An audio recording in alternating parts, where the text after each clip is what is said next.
Hello, and welcome back to Honkai Star Rail. Yeah.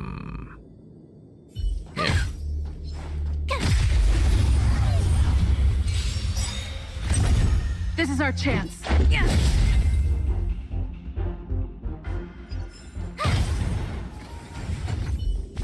Alright, I see. What I gotta do? Nothing. Crimson Calyx. Oh yeah, I was just here to do the Crimson Calyx here.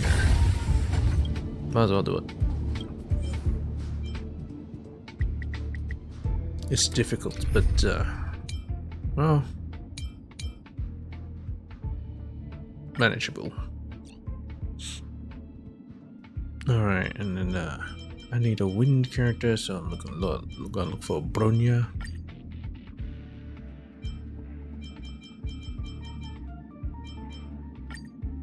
We need more wind characters.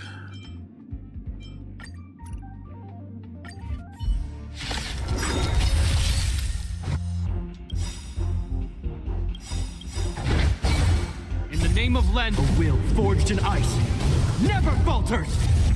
The truth of life and death. The sanctuary is but a vision. Break! Gotta try hard. Watch this awesome move. Too late to repent.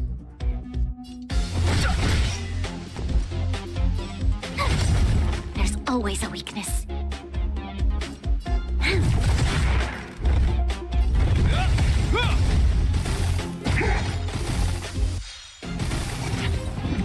It's one down.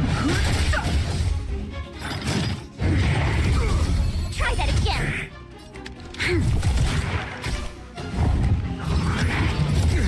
You can't run.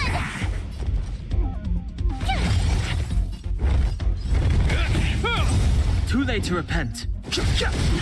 You'll pay for this. In the name of Landa, a will forged in ice never falters. Told you I could fight.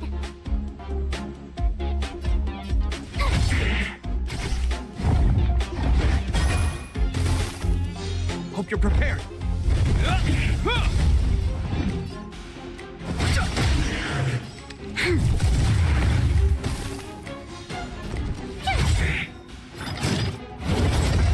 No interest in conflict. This battle is unavoidable. Lend me your strength. My turn. This ends here. Too late to repent.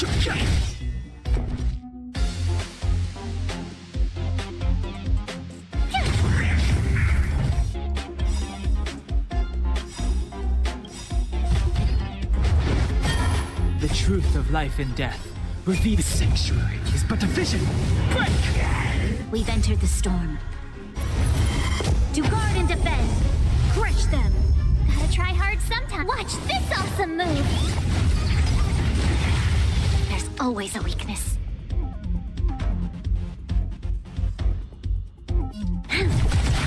Fighting is meaningless.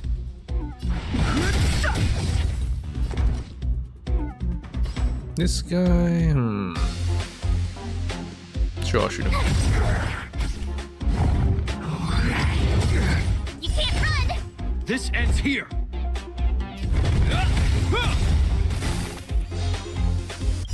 In the name of Landa, a will forged in ice never falters. You'll pay for this.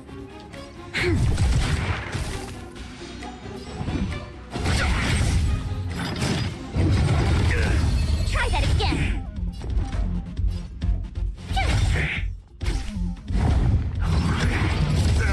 You can't run.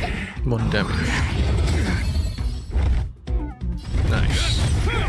There's always a weakness. I've no interest in. Told you I could fight. Here. Hit him some more.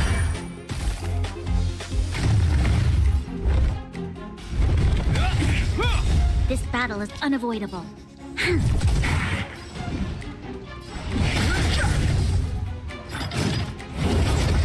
Told you I could fight. Is that all? Try that again. You can't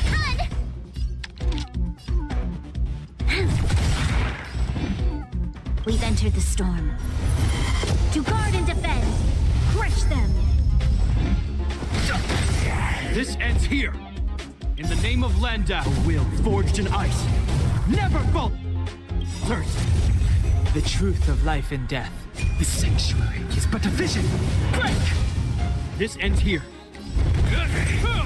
There's always a weakness. My turn. Fighting is meaningless.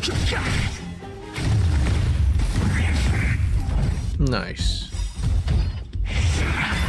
Gotta try hard some. Watch this awesome move.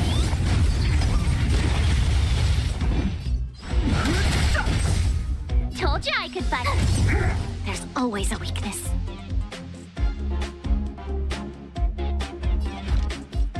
Lend me your strength.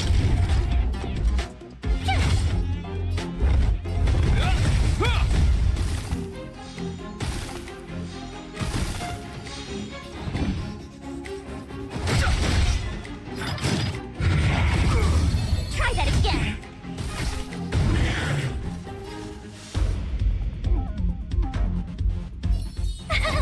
Phew! Debuff dispelled.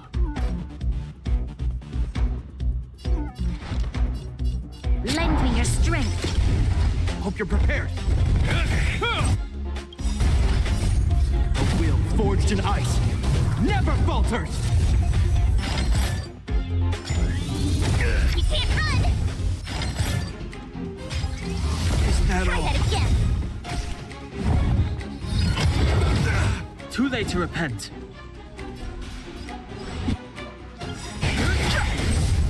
Gotta try hard some. Watch this awesome move. The truth of life and death. The sanctuary is but a vision.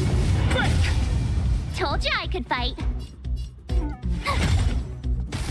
Okay, there's a little ball should be dead.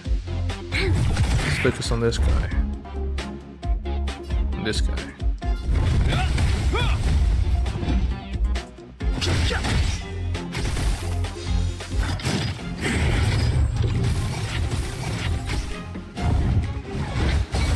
You'll pay for this.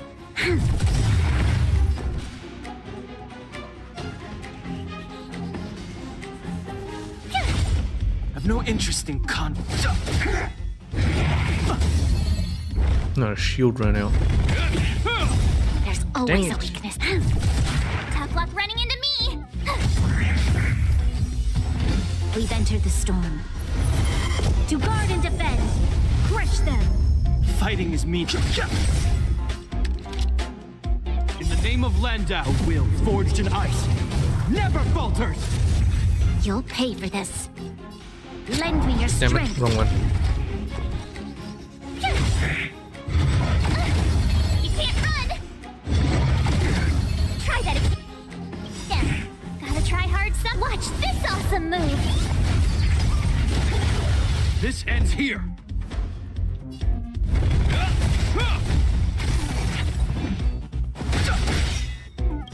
The truth of life and death. The sanctuary is but a vision.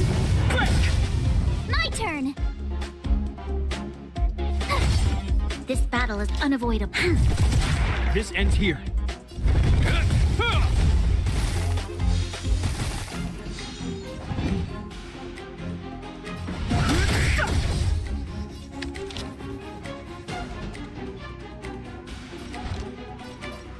Lend me your strength. In the name of Land, a will forged in ice. Never falters. Tough luck running into me. I've no interest in coming.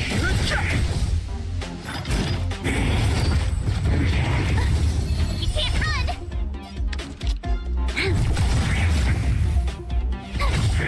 Hope you're prepared.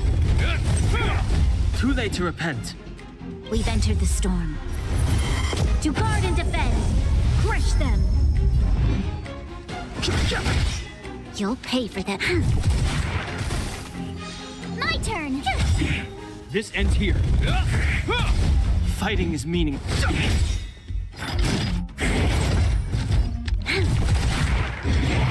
that all? Try that again. No interest in conflict. This battle is unavoidable. Lend me your strength. In the name of Landau, a will forged in ice never falters! Gotta try hard. Watch this awesome move. The truth of life and death. The sanctuary is but a vision. Break!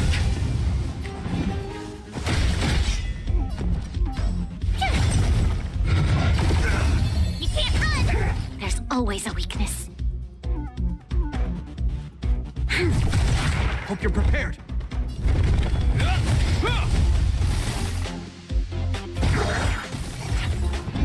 What actually does a detonator do?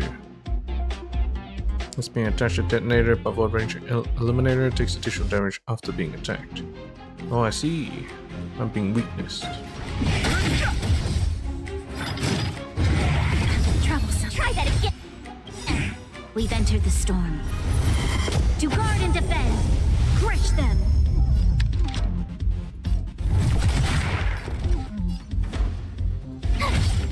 This ends here. Too late to repent. You'll pay for this.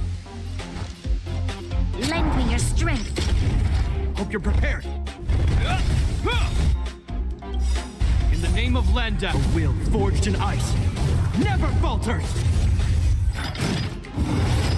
My turn. You can't run.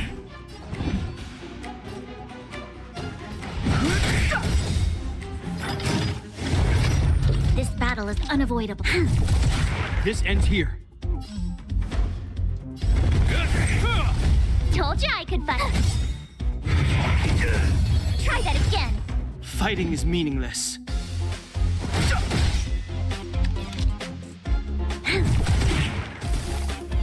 Hope you're prepared. Tough luck running into me.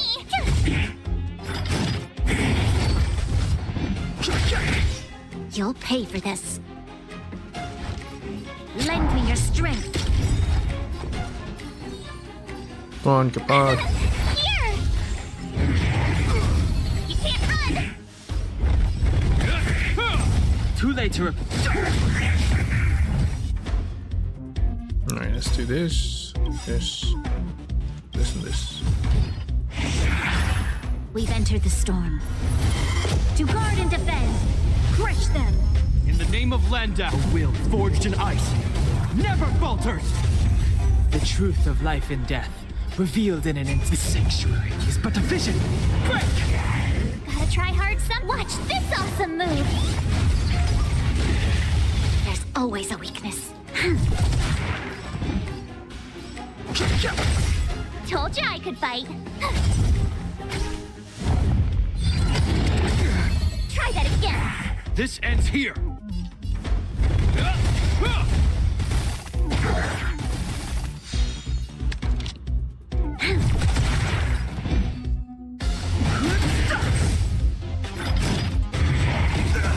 You can't run.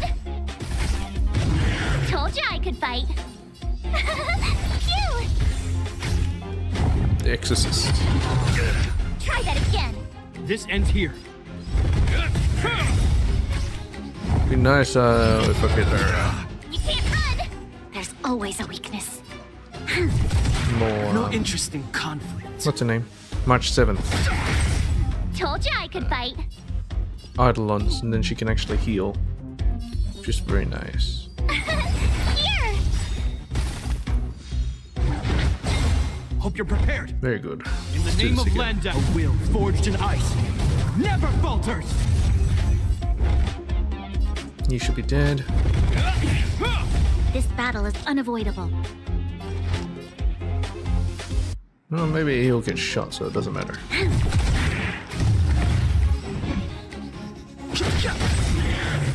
Yes. Told you I could Break. fight.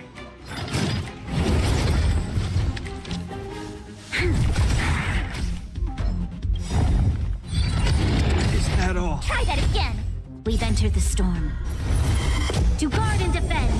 Crush them.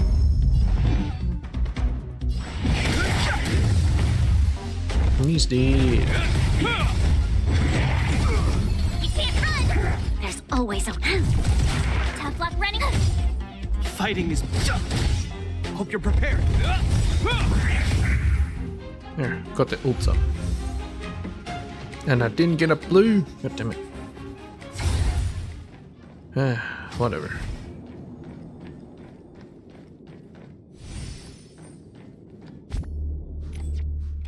Let's change our team back to oregano. Damn it. I hate that this part is a bit too sensitive.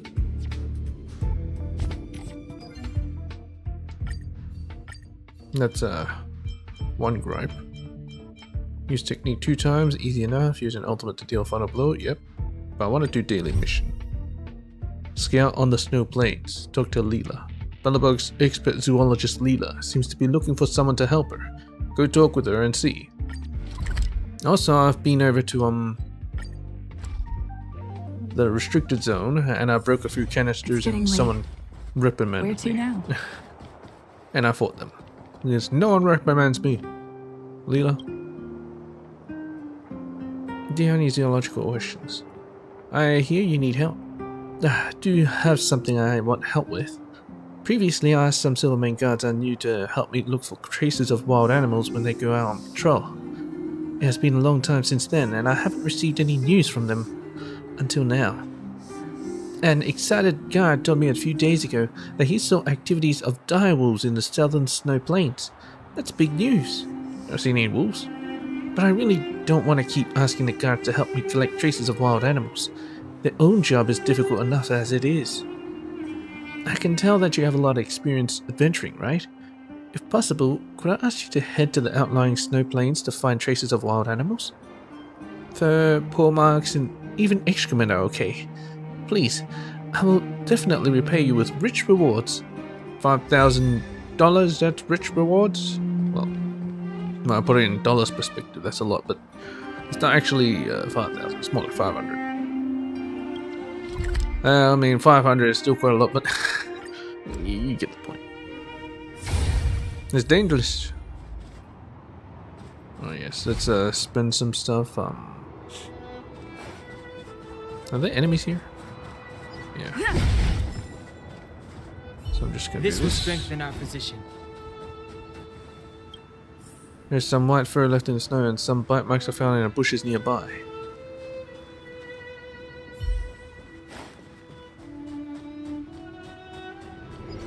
Found your weakness. This is our chance. Let's finish him off with this. Are made to be broken. Let's make it quick. Fighting is meaningless. And if that doesn't count, The truth of life and death. The sanctuary is but a vision. Break! there we go. That must have counted.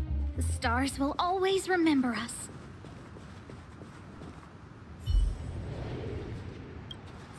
The footprints in the snow similar to that of the dog. Footprints continue forward without changing direction. From the looks of it, there are 2 or 3 of them. In a pack, huh?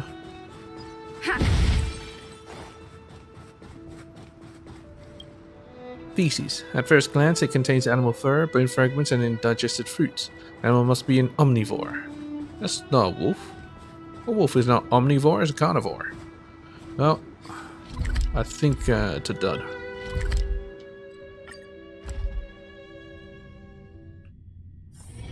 It's getting late. Where to now? Any rare animal specimens? There are findings.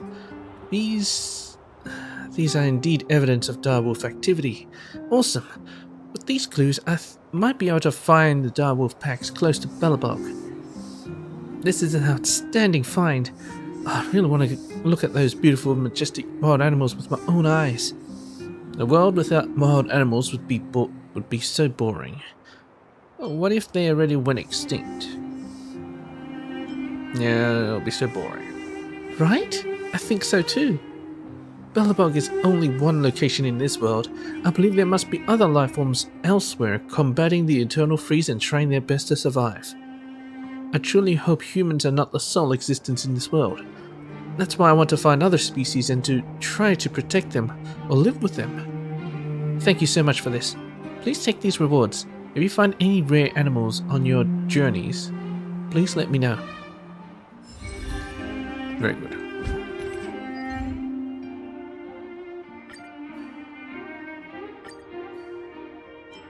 Well, didn't have to do the ultimate thing, but whatever. This daily is done.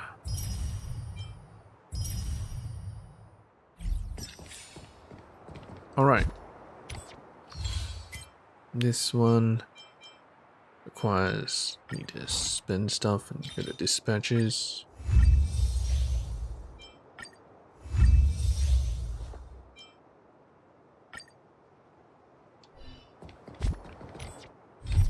Before I do this, let's do check the message.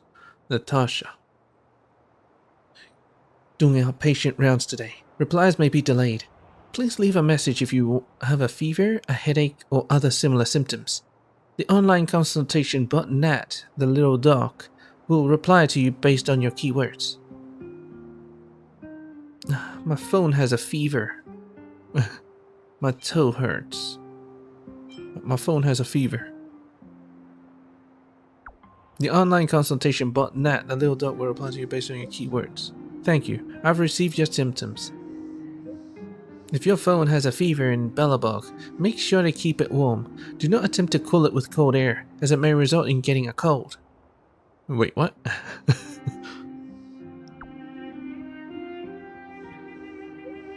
I just saw your message. Please don't tease Nat, the little dog. Do you have any suggestions? So does Natasha have any suggestions for a phone with a fever? Stop using your phone. Simple, right? The phones are overheating. There's such thing as simple in a trailblazer's life. Your pod. Cascade, thank you for your express drinks. Especially the bottled soda. Tastes great. I'd like to thank you on behalf of the other guards as well. Actually, are there any Belabogian drinks you'd like? Jim Roger, Moo Moo Milk, Rye Bread Soda Iceberg. Oh yeah, I remember that. Yeah, Rye Bread Soda Iceberg. Sounds awesome. Everyone's talking about it. It's the Goethe Hotel's star beverage after all. You know, you can actually make Rye Bread Soda Icebergs yourself. It's pretty simple. We can try to make it together next time. Is that a date? Huh. Lacking sleep and inspiration. Cascade, when are you free? I'm so bored. Come to the workshop and let's catch up. I'm busy. I'm busy. We can catch up over text. But what made you look for me? Where's Pella? Where's Gepard? What about the others? Yeah, what about, where's Pella? She's so busy lately. Her Tales exchange is coming up, so she's rushing the manuscript day in and day out. That's sad.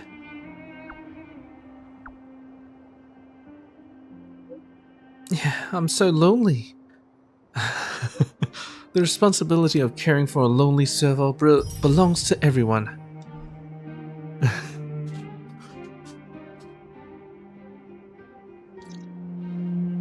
Oh, don't be lonely, servo. I'm pretty sure she has a companion mission or something. Underworld, Natasha, mechanical parts. Oh, that's a rebel settlement. I don't think so. So I can just pop over there and take a look. I don't think anything will come out of it, but I'm just gonna pop over there for a bit. You know what I mean. Also, before I resume Shinzo, I will finish off factions. Ah, here she be. Here she be. Hello. Oh, hey, it's the Trailblazer Cascade. Welcome to the workshop. I'll hazard a guess that you didn't come looking for repairs. I'm not complaining, don't get me wrong. Based on our friendship, you can just treat the workshop like your second home. Come here and rest anytime you're feeling tired. How's Gapad doing? Oh, you mean the thing in the Silvermane Guard restricted zone? He just suffered a few flesh wounds. Nothing serious, don't worry. He's captain of the Silvermane Guard, so he isn't that fragile. After all, after you went north into the Fragmentum, Gapad and I held several waves of attack with some Silvermane Guards. We finally took our chances and shut off the entrance to the restricted zone. To tell the truth, the whole thing was thrilling. Endless monsters pouring out from the Fragmentum, rushing to the restricted zone. I almost thought we weren't gonna make it, but luckily I had my best guy with me. What, done? The previous Fragmentum attacks were nowhere near this vicious. I went back when I was still in the Silvermane Guards. Now though, things are really tough with Gapad. You've been in combat before? Pretty much. I may be from the technology division, but my areas of expertise are Fragmentum and Stellarons, and you can't remain confined to the lab if you want to make a name for yourself in these fields. You didn't seem to worry much about Gapad before. Not true. He's my little brother, and no matter what, as his big sister, I will always be worrying about him. It's just that I've always thought every Lando has their own drive, and my brother's really good at martial arts. I convinced myself that I wouldn't have to worry about him. But seeing how the Fragmentum attacks have been developing has changed my mind. When he comes back next time, I'll definitely bring Pella along and we'll big him up. Thanks so much. No big deal. Most Landau's members work their ways into military careers, and we're used to this. It's worth our time as long as you're making valuable gains from your trips to the Fragmentum. Alright. Let's return to the parlor car. I almost wish you can teleport to the other car.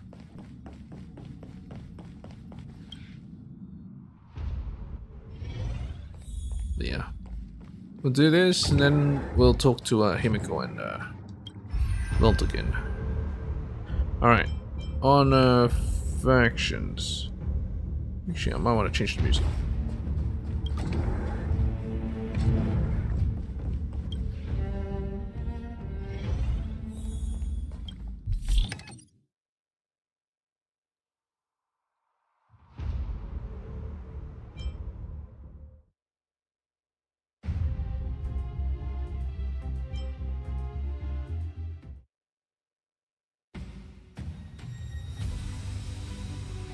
A bit too hype.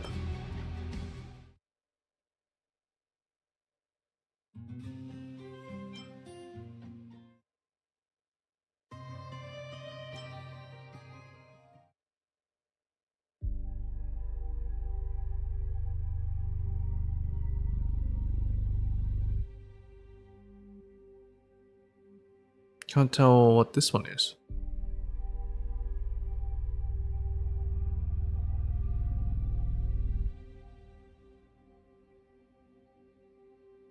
So silent.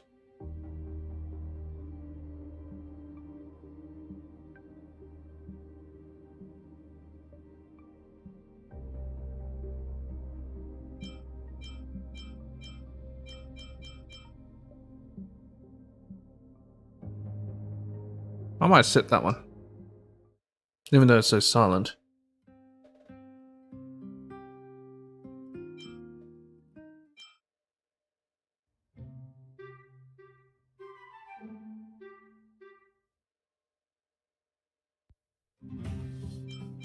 Alright. Wait. There we go. Maybe as we're reading through, it'll reveal itself to us. Alright. Factions. Now, what am I up to? I think abundance.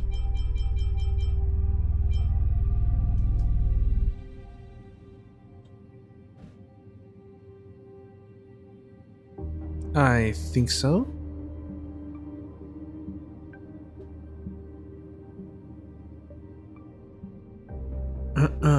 Well, let's get started. Denizens of abundance. One flower blooms while thousands more wrinkle. Bones tell no tales, to abundance most fickle. World history as a mirror Shinto. The denizens of abundance create poetry and art in the name of their beloved god, spreading the loving kindness of Yaoshi throughout the universe. In the worlds blessed by Yaoshi, the water never runs dry, and creatures are free from the cruel binds of time. Life is free to bloom as it sees fit. In the worlds blessed by Yaoshi, age is but a number, and mortals are not afraid of aging and death. They enjoy their lives to the fullest. Though its denizens come from different worlds, they all tell the same story. Thousands of years ago, war ravaged their lands.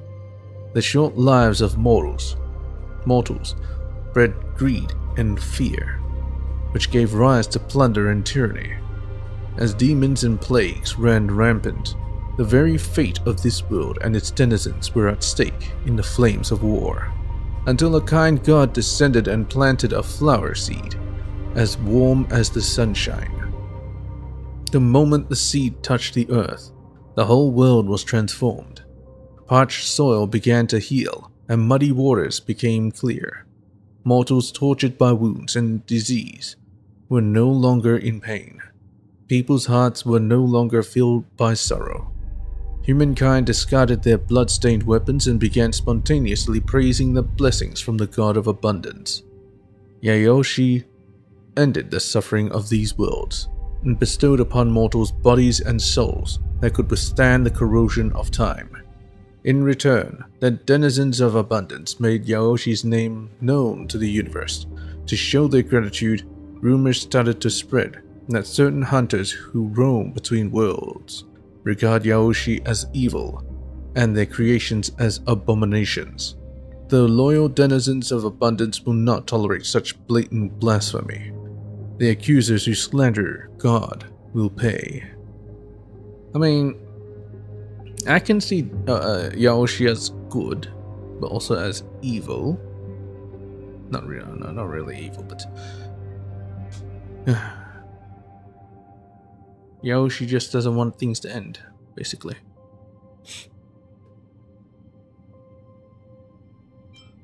Elixir Seekers, Abundance. O wanderer cloaked in stars, why are you so obstinate? You seek only a poison that will annihilate the joys that mortality gave to life. Fables About the Stars by Adrian Spencer Smith. Conflict and turmoil linger everywhere in our already short lifespan. The lust and ambitions of the living continuously spark conflict and disaster. The transience of life has driven many ordinary people into madness.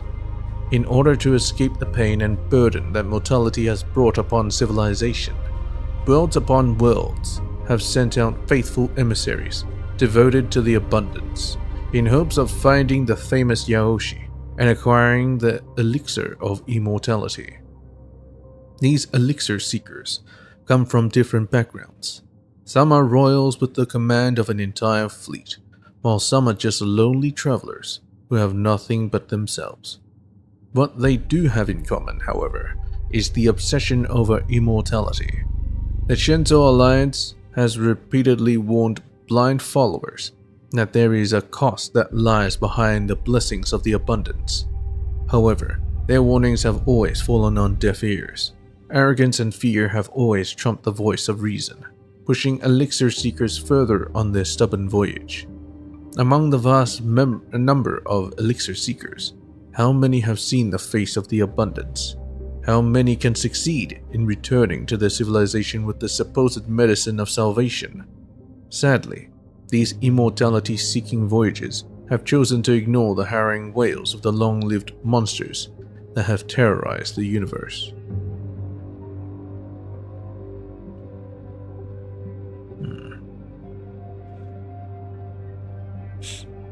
The Mara struck. Antimatter Legion. Destruction. The emissary in black asked, "For what purpose do you live?" He could only give a vague and obscure response, even after thinking about it for a while. A deadly smile appears across the emissary's face. Let me put it another way. Why are you still alive? Fables About the Stars by Adrian Spencer Smith. Well, you know, because I want to be alive, because I do my best to stay alive. That's why I breathe. That's why I eat. That's why I drink. Yeah.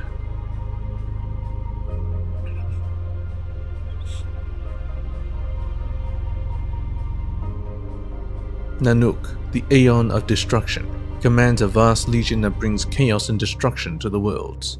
Loyal followers of Nanook swear to embark on a path of destruction, placing themselves at the absolute opposite of life and civilization. They are known as the Antimatter Legion, that spreads terror throughout the universe. The fiercest races of the universe act as vanguards for the Legion. They are also evil strategists who plot out the destruction of worlds and act as the brains of the Legion. Innocent new worlds are ruthlessly destroyed, while proud and mature civilizations are forced to learn humility while on the brink of collapse. The will of destruction will only slow down when faced with a dying world. The Legion saunters over planets on the verge of being shattered, devouring the chaotic energy emitted by the process of decay. Only when the last flame of civilization has been extinguished will they leave contentedly to search for the next target. Worlds swept by the tide of the Legion ask helplessly in their dying moments, why? Amidst the victims' cries of despair, the countless evils in the Legion sneer so heinously that even the stars shudder. It is said that, as demons and evils roam, sometimes the shadow of Nanook would emerge from the starry sky to witness the tragic end of another world. So why did they stop with Yarilo 6 if they won't leave until the world is destroyed? Why did they stop? Why didn't they send more? Unless the Stellar One was meant to finish the job, but it can't be guaranteed. And evidently it wasn't finished. Strange. Annihilation Gang. Destruction. The value Nanook sees in the Annihilation Gang may be less than the value of an infant sees when they smash a vase. Research into Destruction by Dr. Primitive. Not all fanatical devotees of the destruction are welcomed into the Antimatter Legion. There are many murderous species throughout the galaxy obsessed with pillaging and annihilation, but they lack the ability to systematically pursue the will of destruction. The scumbags of the Annihilation Gang fantasize about one day serving as pioneers of the destruction, but they have no idea that their cruelty only incurs Nanook's utter contempt for them. The reason is that the Annihilation Gang's goal behind their thirst for destruction is not pure enough. Chaotic desires are also mixed therein, with some taking pleasure in bloody slaughter, some plundering as an excuse for filthy vengeance, and some relying on endless destruction to calm their internal madness. They claim to be loyal followers of the destruction, but never escape the enslavement of their own selfish desires. These marauders roam the stars, dragging everything they touch into a vortex of havoc. They will not abandon their feeble personal ideals, and so must endure the tortures of eternal spiritual exile. Yeah, they destroy for the pure act of destruction, but they don't destroy because it's the way to return the world back to entropy, and to, bring back the beauty of the void. It's not really a what do you call it? A noble goal that they're after, the Annihilation Gang. The family, harmony. The world is in harmony when the stars shine bright. Praise the Lord's boundless virtue. All humans are brethren, and all things are connected. The winds of blessings sweep across the lands. Odes of Harmony, 7. Someone's called 7? In the vision of the harmony, glamorous civilizations in the universe will finally become brothers and sisters, singing a hymn of unity and enjoying harmony. The whole universe will become a peaceful entity, with no discordant disagreements, nor fools who worries about a short-sighted future. Under the doting light of the Aeon Sipe, the chosen few formed the harmonious family. They came from different worlds and civilizations, possessing different identities, but became a tight family. There are no conflicts or disputes among its members, only eternal love and joy. It is a loving family found nowhere else in the universe. The family calls out to other worlds with their song, encouraging them to embrace the harmony. Whenever new worlds accept the blessings of Sipe, the family will celebrate and rejoice and work even harder at praising the Aeon's kindness. But not every blessed world can become a member of the family. Few would mention the civilizations that perished out of stupidity or hubris. People are also curious whether any members of the family had grown tired of the song and voluntarily abandoned the path of harmony. In the face of such a question, the family smiles and replies, "Never." Really? Sounds like they're having a hell of a time. Not entirely sure what they do, but Genius Society erudition. Into the hallowed halls step pride, ardor, and reason, traversing the length of a corridor etched with the inscription of knowledge and truth, transmuting into the embodiment of lowliness, apathy, and frenzy. Fables But the Stars by Adrian Spencer Smith. Noose stays in a corner of the galaxy, working out the equations of the universe made up of trillions of variables and deriving the unknown laws of imaginary numbers. Once in a while, a spark of intelligence would flash in a mortal world, and the Aeon of Erudition will send a signal to its source, inviting geniuses to join in the search for answers to the universe. Many people misinterpret the signal, thinking the invitation to the Genius Society merely represents the favor and approval of the Aeon.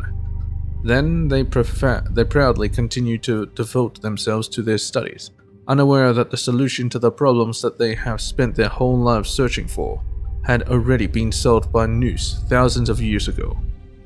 There are also those who rejoice, thinking they have already reached greatness and had created priceless assets of civilization with their diligence and wisdom. They were sure that their life's achievements deserved Noose's approval.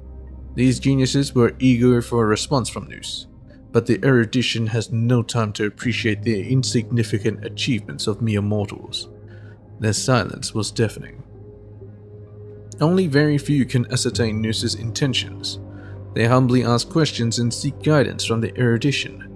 These enlightened few then disappear from the world, only leaving behind their world-shattering answers. The answer to the universe is beyond the limits of mortal wisdom.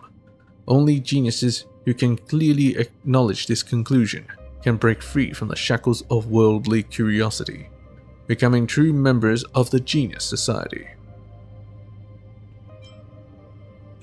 Intelligentsia Guild, Erudition. The universe is vast, and knowledge is universal. Both the genius and the mediocre have their own way of living. How I joined the Genius Society and became enlightened by Herta. Only the cream of the crop can become members of the Genius Society, but the Intelligentsia Guild wastes not.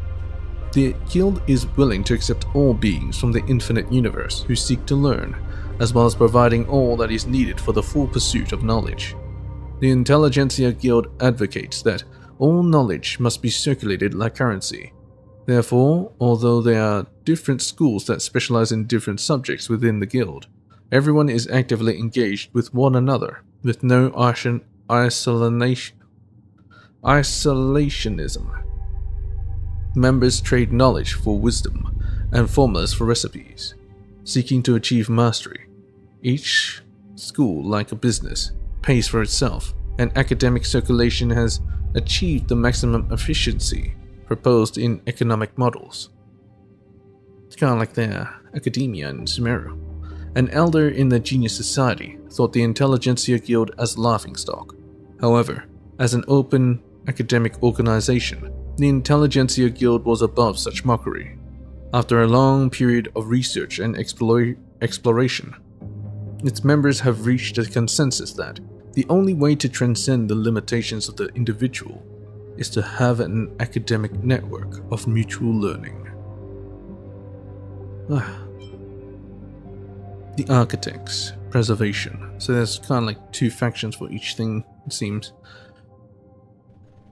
The foolish have their wall of flesh, and the greedy have their wall of riches. When the end comes, they will all turn to ash. Life is too short by Anonymous.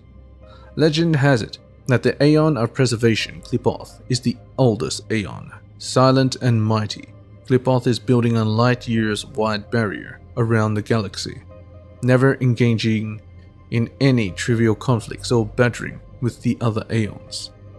Civilizations across the galaxy speculate on the motive of Qlipoth. One said the ancient Aeon foresaw a disaster that could obliterate the galaxy, so Qlipoth built a barrier to protect the worlds. Another said Qlipoth was willing to slave for other Aeons and was ordered to build walls for them. There is no way to verify the truth, but Qlipoth's tireless actions moved the mortals. They spontaneously gathered in groups to build barriers to protect their planets.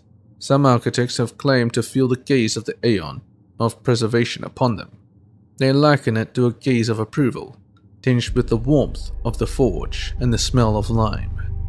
The annihilation of a single star can devastate planets thousands of light years away, pushing them to the precipice of extinction. On the rare occasions of such calamities, worlds are saved only by the walls their denizens have built. People who survived their demise no longer mocked the stubbornness of the architects.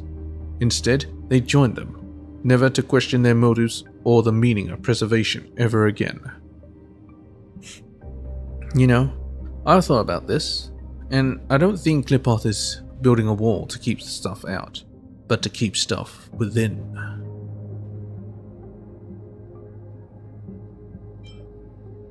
Inter-Astral Peace Corporation, Preservation. With all due respect, is there anyone in the universe more enlightened than our chair, Qlipoth? Qlipoth acquiesces in all our business decisions, never asking or questioning why. How great a privilege, how great a trust. Oswaldo Schneider, Head of Inter-Astral Peace Corporation Marketing Development Department, Level P47. To outsiders, the IPC is an enormous consortium advocating free trade. From a business perspective, the IPC is a business that issues money and monopolizes resources. From a startup perspective, the IPC is a selfless support group dedicated to the Aeon of Preservation. And to me, they are all three.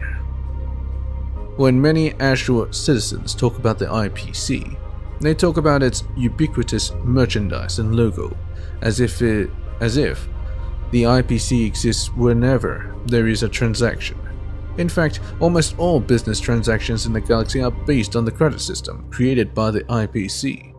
If one were to compare inter-astral trade to a sports competition, the IPC would be the top athletes as well as the sport, the venue, and the rules themselves.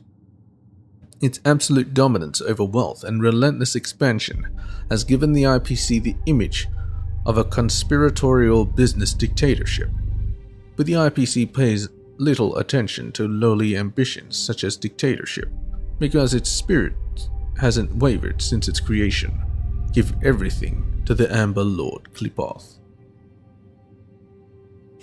Well, at least they're still true to themselves. The Swarm. Propagation. Human desires are complex, twisted, and even ugly. By contrast, the aesthetics of the Swarm and Legion are so pure, it's admirable. Some scientists before he went mad. Life is born of an instinctive desire to reproduce, and the senses and spirit are only unintended byproducts created when carrying out the basic instinct of reproduction. Those who don't submit to their primal desire claim to be wise, unaware that they are already considered food for the offspring of Tazironth, Imperator Insectorium, the Aeon of Propagation, the father of the Swarm. The multitudes of the Swarm King's offspring can cover the starry night, their antennae are long enough to measure the galaxy. Worlds fearfully call the self-replicated chaos as the Swarm. Spirit, soul, technology, philosophy, in the thousand compound eyes of Tazironth, the universal laws pursued by all intelligent races are but a side effect of the ultimate goal of reproduction. The Swarm doesn't seek a following by higher races or for worship itself. It's an unnecessary desire. Only the flying creatures that succumb to the primal instinct will be attracted to the self-replicating primordial tide, transforming to be part of the Swarm after becoming its food. Even without their god, the Swarm continues expanding at an incalculable rate, bringing fear and disaster to worlds chosen as their nests. Sounds like locusts.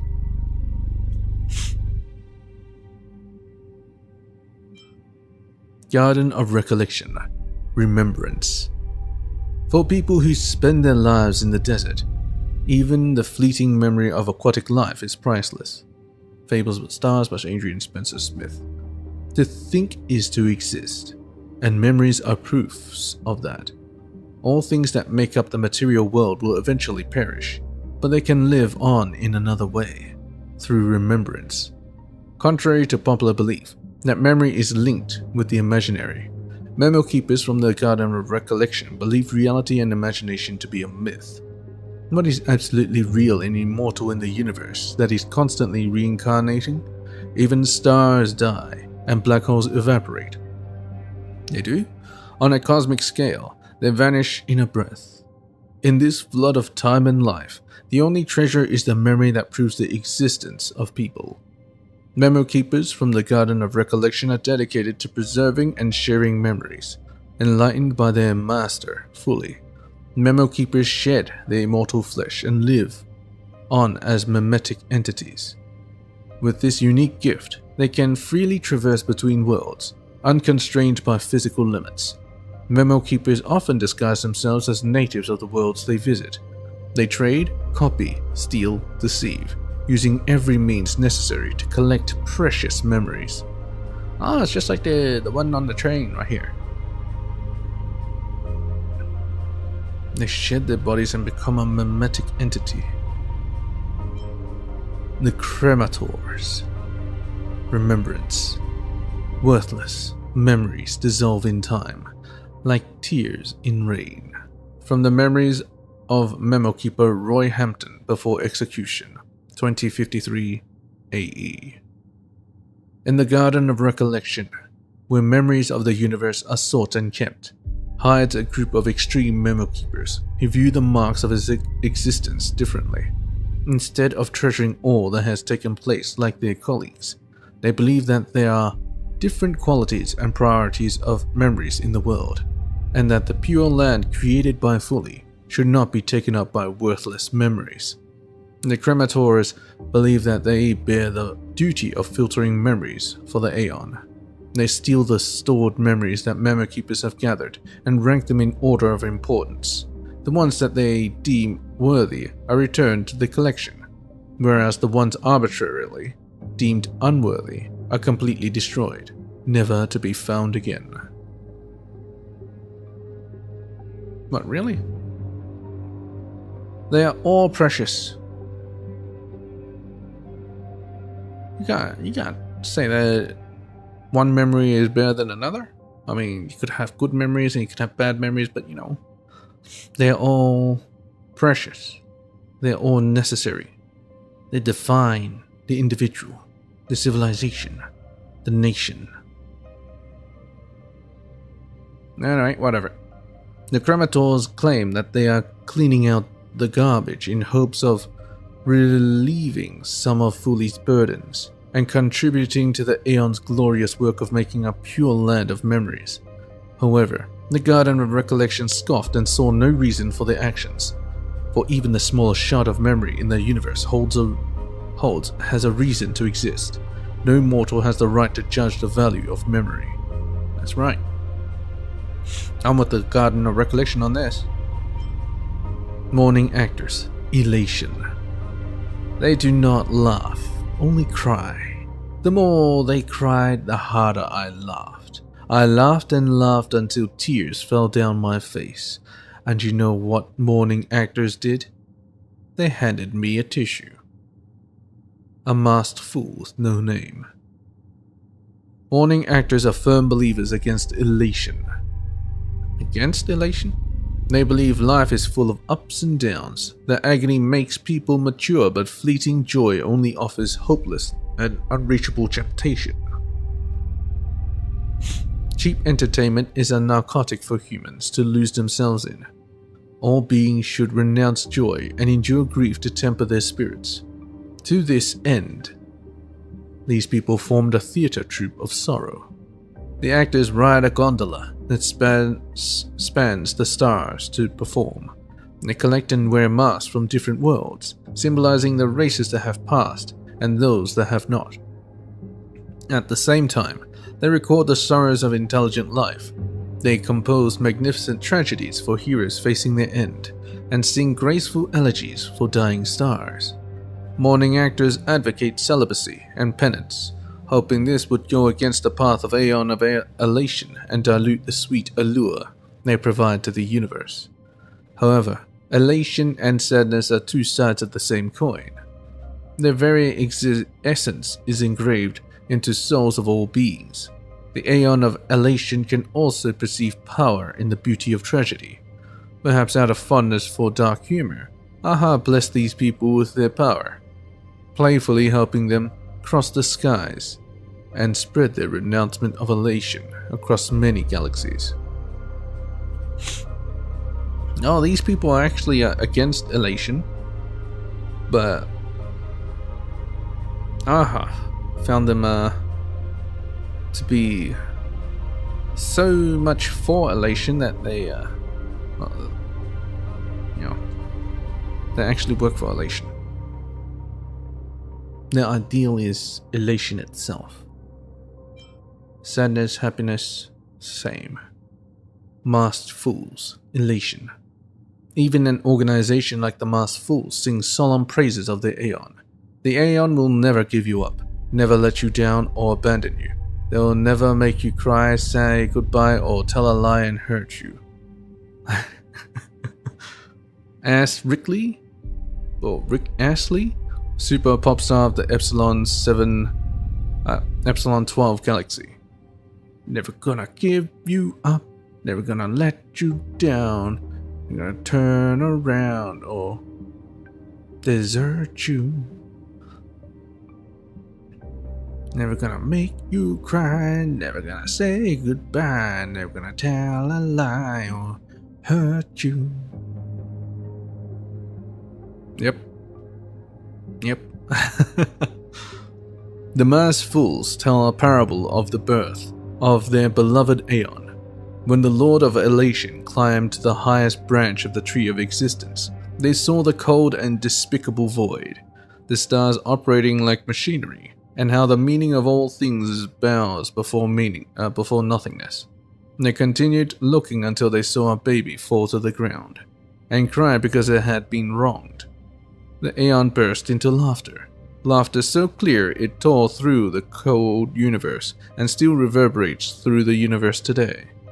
The fools believe that the truth of the world is a joke, and that the ultimate meaning of all things lie in mere laughter. The universe is merciless, but there is joy to eliminate pain, dilute sorrow, resist nihilism, and heal wounds. Laughter, the gift of intelligent races, is the only answer. Masked fools are extremely radical when it comes to their belief amongst the followers of elation. In their pursuit of pleasure, they do whatever it takes to find it, often causing havoc wherever they go. They laugh at heroes for self-righteousness, kings for lust of power. Hello, new Lemonaru. Lovers for infatuation, and scholars for overthinking. Their goal is to stir the stagnant pool of life and create surges in change. It is only then that the fools derive their greatest pleasure worthy of laughter. It would be a welcome sight if someone could turn the tables on them. Mirror holders. Almost done, only 5 more. Mirror holders, beauty. The mirror holder gazes into the mirror, but recognizes not the face staring back. Fables by the Stars by Adrian Spencer Smith. The legend of the mirror holders had it that the downfall of the god of beauty was an ancient metaphor symbolizing the shattering of people's views on beauty, crumbling like a collapsed tower into rubble and bricks. Therefore, the goal of the mirror holders takes on another significance. When misconceptions of beauty are reunified, all disputes and strife will disappear. They believe the aeon they worship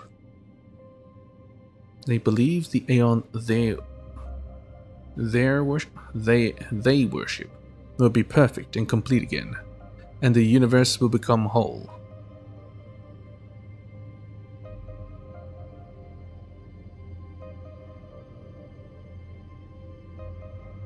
No.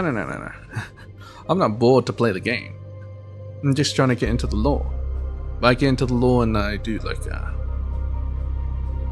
audible stuff for the archive and stuff like that. I read all the lore and stuff, yeah. But yeah, I'll get on with the gameplay after I finish these few archive tidbits. This may not be a mere delusion, as the mirror holders possess a series of items named Mirrors of Transcendence. These mirrors do not reflect the material world, but instead reflect what is considered by the beholder as beauty, and project that into reality. As the mirror holders recounted themselves, these mirrors were fragments of Drilla's divine form. When the god of beauty died, their fragments were scattered to the cosmos. The wandering mirror holders tried their best to find clues and recapture these fragments, hoping to one day piece everything back together and let the beauty return to the world.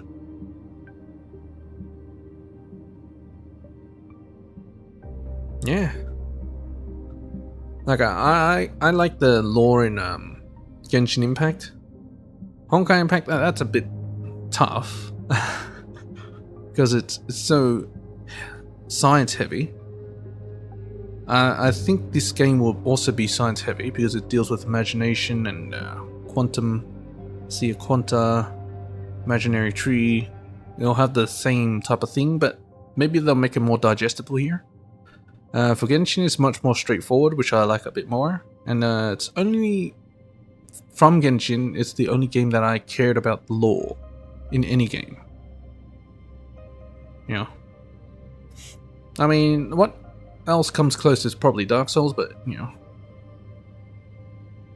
I ain't too heavy on the Dark Souls lore. Well, I know more about Dark Souls lore than the actual story, so you know.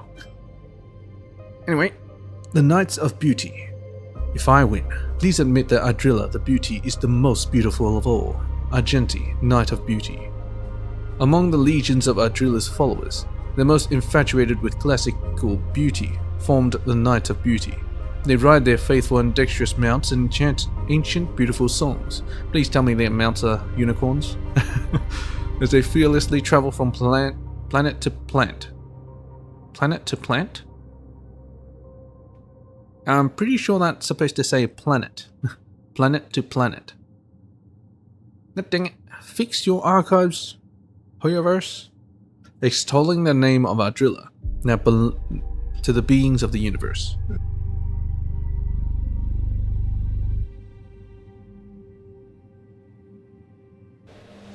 The Knights of Beauty are extremely self-disciplined. They stubbornly abide to an obsolete creed known as the Code of Chivalry, believing that only through a perfectly refined body, mind, and spirit can they become truly worthy of worshipping Adrilla. Despite their extraordinary strength, the major factions of the galaxy hold the Knights of Beauty in low regard. Warriors with only worship but little faith are but wastrels, traversing the universe, and cannot form a powerful force. Rumor has it that the Knights of Beauty do not believe in the fall of Adrilla. They shuttle back and forth across the universe, their source of power still a mystery. Which one will be the strongest? Maybe destruction? Who knows? History fictionologists, enigmata. Ah, they're destroying history. Yeah, that's right. History is not mired in truth. Reality can be distorted. We should let the past cease to stay in the past. It only exists in the here and now, in our brains, where everyone can embellish it. The 5 Millennia Void, by history fictionologist Ludokan. They destroy history. For some reason. There is evidence that history fictionologists are a group of emanators that were enlightened by aeons. They often plunge into the sea of stars alone, traveling planet to planet, with the sole purpose of fabricating, obscuring, and destroying and erasing the local history. History fictionologists believe that the past determines the future. When a civilization's history is definite, its future development is doomed as all possibilities are eliminated, leaving only a sad and rigid path forward. In order to save these worlds from the sad fate of objectivity, history fictionologists consider enigmata as their only creed, and are determined to shroud the universe in mystery. Well, I mean, I guess to some extent, because, if you know your history, you won't repeat the same mistake. Well, if you do know the history. So if you don't know the history, you're bound to repeat the same mistake, and you won't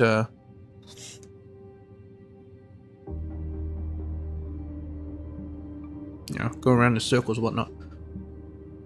History fictionologists carry out their mission of destroying history alone and decisively, with an elevated altruism that is difficult to comprehend. Their views are poorly understood by most.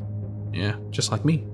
And their blatant hatred of objective facts is somewhat extreme. Many worlds are beginning to realize the irreversible, intangible damage that these emanators of the enigmata have caused to culture. Across the galaxy, history fictionologists have a reputation comparable to that of the Antimatter Legion. The Intelligentsia Guild has publicly denounced them. The Antimatter Legion destroys matter, but the history fictionologists destroy the very universe itself. Well, unless you have a gun of recollection and remembrance helping you save the history, then enigmata will destroy the history and will destroy your culture, destroy everything. So you won't even know what your true identity is. So, in fact, these guys are similar to the cremators, except that cremators, they only destroy useless knowledge. Record stamp. In view of the fact that this entry has been edited with unknown attribution, it is hereby declared that this entry is inapplicable to any reference and will no longer be updated. Ah, did they edit this? So this cannot be relied upon. Alright. The Riddlers, Enigmata. You know what I know, and you don't.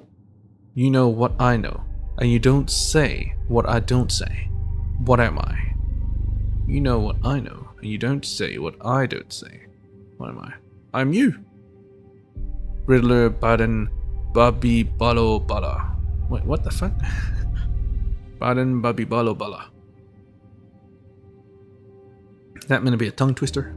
The Enigmata has many talented followers, with the Riddlers being a prominent group.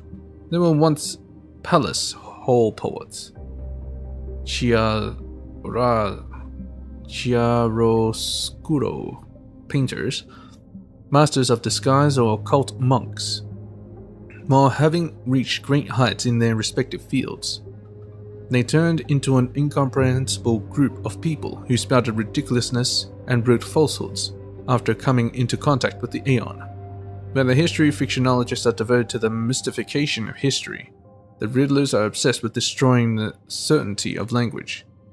Words used to express meaning are gradually obfuscated in the mouths of the Riddlers. They deconstruct texts, abuse metaphors, change word orders, tamper with semantics, and transform an otherwise precise language into something beyond recognition. While the Riddlers are not as prominent as history fictionologists, their actions still have a subtle yet huge impact on the current universe. Why is it so hard to find a pure and precise language in the galaxy these days? That is another riddle left by the Riddlers. So, these guys create slurs? and slang? And all the internet language stuff like KW and True and Cap and Copium? Yeah, it's probably them. Arbitrators. Equilibrium. Ah, it's the best. Equilibrium. Good medicine tastes bitter. Sweet honey causes harm. Balance begets choice, and choice breeds freedom. Life is too short, by Anonymous. At the beginning of life, the weight of existence was placed upon the scales, and the burgeoning of life energy instantly tilted the balance of the universe.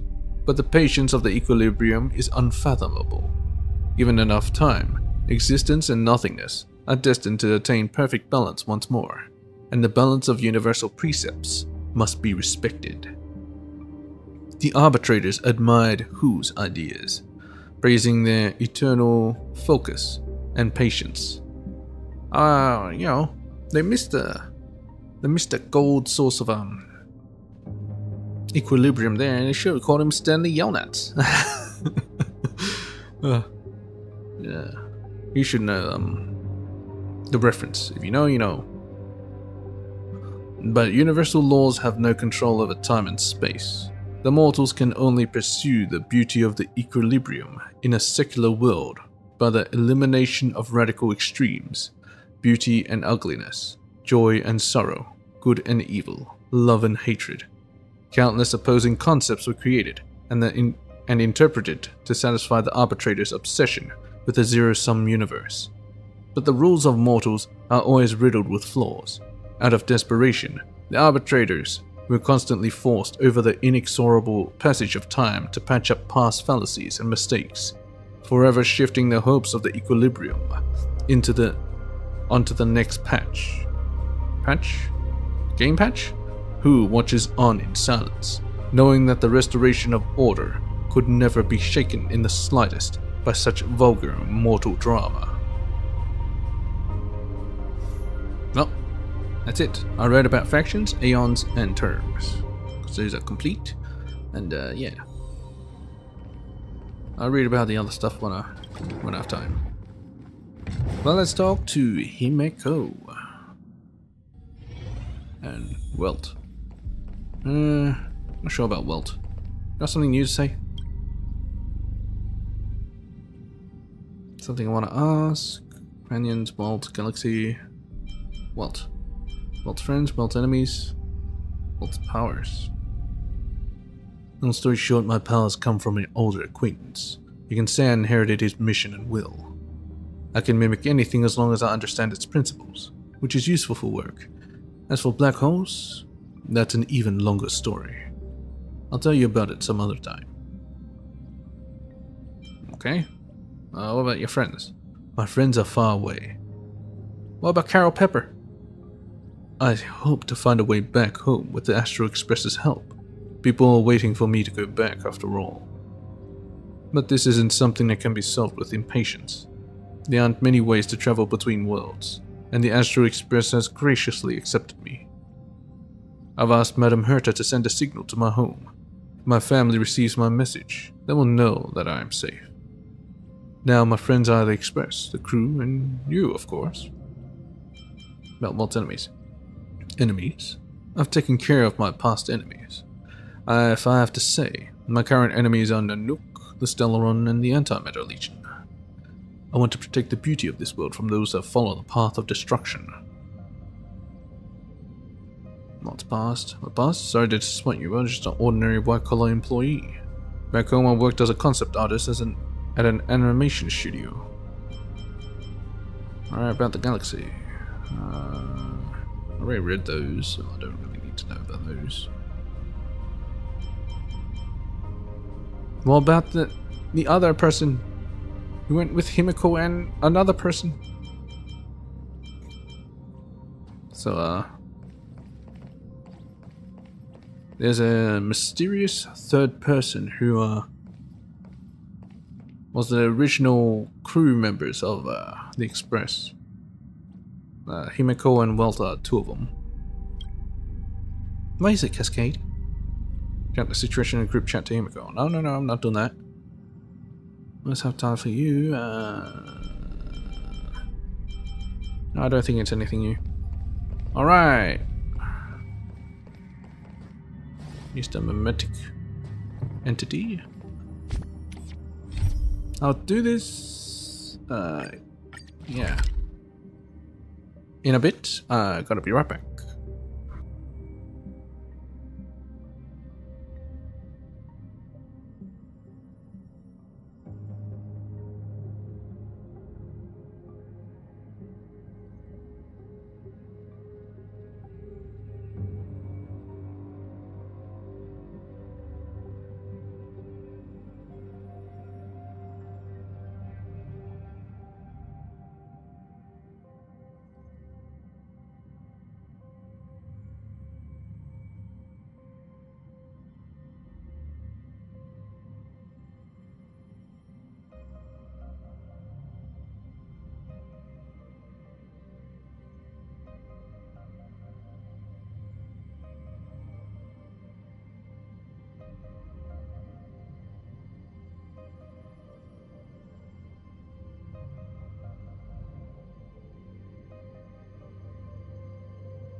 Alright, let's do this. We're gonna meet the Loufu. It's getting late. Where to now?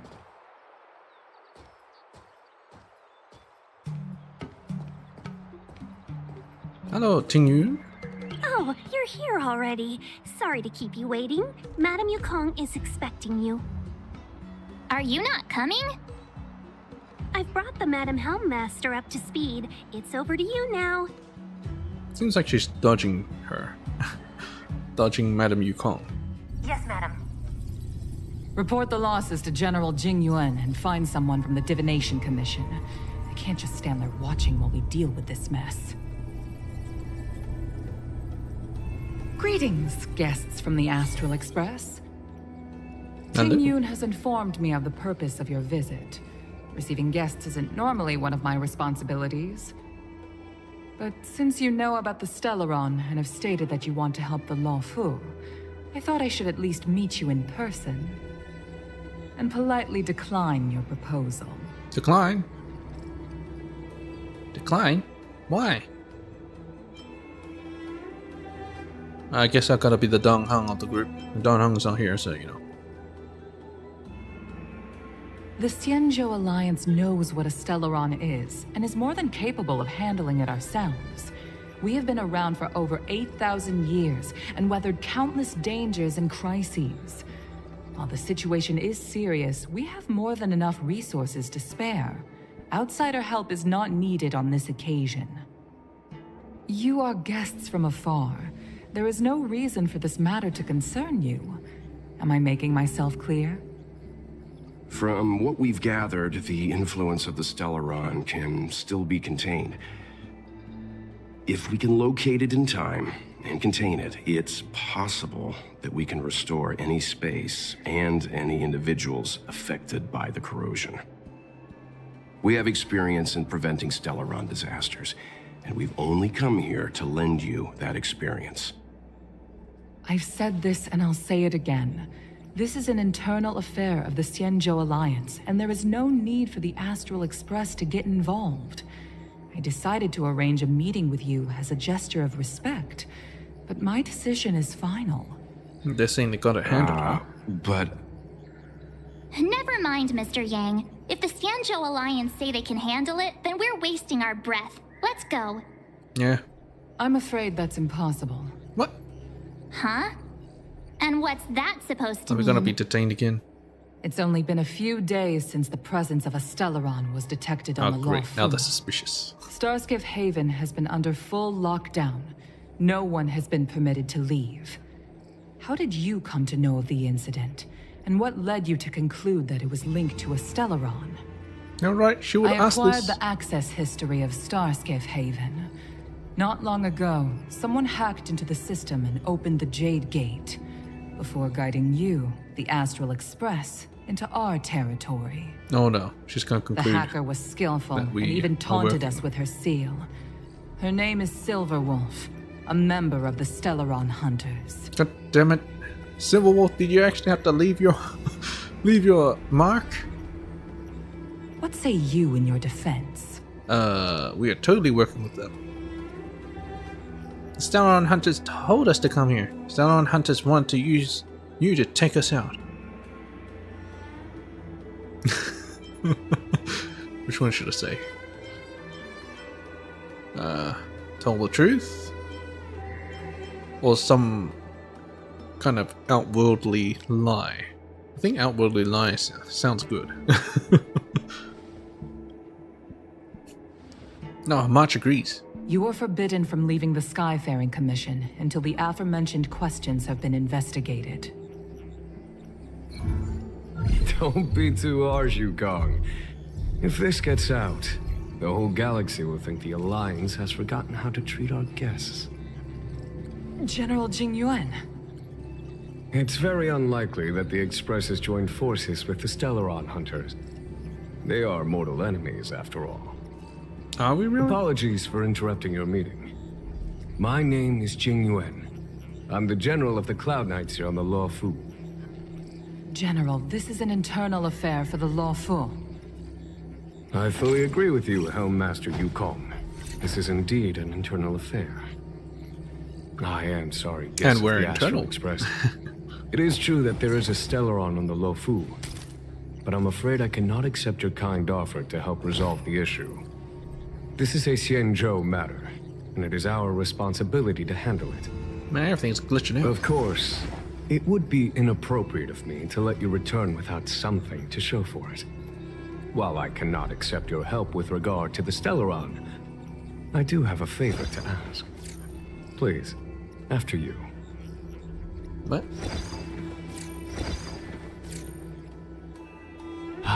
The Astral Express.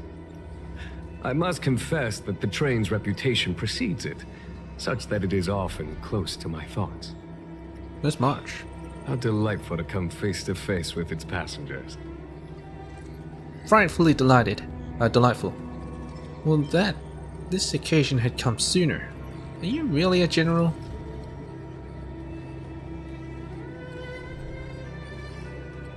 Yeah, you're really a general? You don't look like a general. It's an honor to meet you, General. May I ask what the favor you spoke of is? A matter that requires capable people such as yourselves. We captured a member of the Stellaron Hunters a few days ago, who goes by the name of Blade. Yes. During our investigation, the Divination Commission, the department in charge of intelligence processing, intercepted a transmission sent out by his accomplice, Kafka, who has managed to hide aboard the ship. As for where that transmission was destined... The Express. Go on. Where? Yeah, it's challenging. Be hostile. I have some knowledge of your relationship with the Stellaron Hunters. The Divination Commission is convinced that you made an alliance with them. I say that's impossible. The crew of the Astral Express are honorable people whose valiant deeds are lauded across the I have universe. a feeling they're ignoring me. There must have been a misunderstanding. Am I just thinking these As such, I answers? came to the conclusion that the communication must have been an attempt by the Stellaron Hunters to sow dissent between us. That's right, we've been framed. We the Stellaron Hunters have other motives.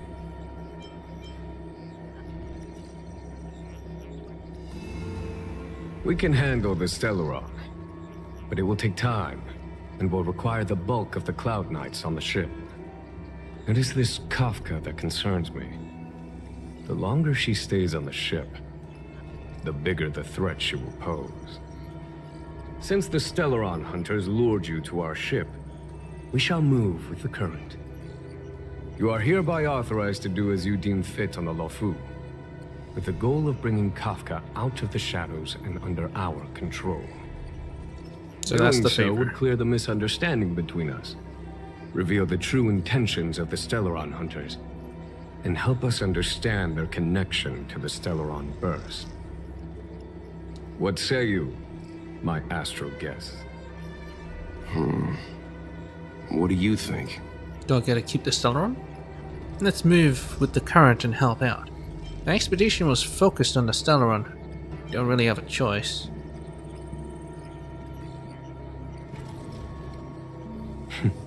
Of course you do. You can be strangers and simply walk away. But I feel you wish to help the Xianzhou. The Loufu never fails to reward that which is given. Okay. Wonderful. It's a deal then. I shall notify Yukong that all intel is to be shared with you, and that our best personnel are to aid you in your search. If there's anything the Skyfaring Commission or the Cloud Knights can do for you during your stay, don't hesitate to make it known. The chat concluded, and Welch shot you a covert gesture. You understand that this is the crew's own discussion time.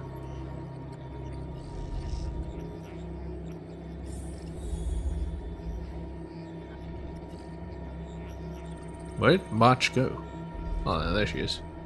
I've heard of you. The Alliance is very interested in the Astral Express. About Blade. Blade is wanted by both the Corporation and the Alliance. I'm afraid I cannot comment on his file. About There Kafka. are 5 known members of the Stellaron Hunters. Elio is their leader, but always stays behind the scenes. Don't even know what it Most looks of like. the operations are led by Kafka. Had the Divination Commission not intercepted her encrypted transmission, she would have remained undetected for much longer. Wait, so 5? We got Kafka, we got Elio, we got Silverwolf, and we got Blade. Who's the last one? Once we catch the Stellaron Hunter, Bring her to us. Kafka is good at controlling the people around her. Kafka won't say anything.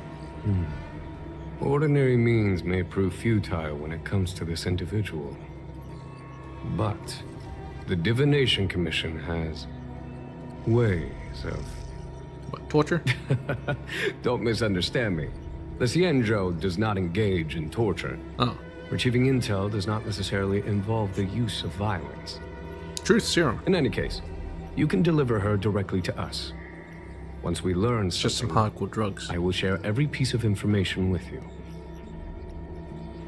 I don't have any other If questions. things go as planned, I would love to find the time to sit with all of you and hear about your experiences among the stars. My responsibilities to the Xianzhou have meant that I haven't had the chance to travel in many years. We had heard nothing of the Express for a long time. It is heartening to learn of its continued journey along that starward track. I have other matters to attend to. Goodbye for now. Yes. Oh, and he's actually gone. Dendronet. Occasionally, you will hear the workers of the palace and the Astrum talking about the green plants when the plants are actually blue. Placing bonsai trees in a workplace can improve work efficiency. Would a virtual one have the same effect? I guess, but it should be blue. I mean green. Instead, the tree will grow more new parts, change its surroundings, hence divination within diviners are regulated to trim its code. Wait, trim its code?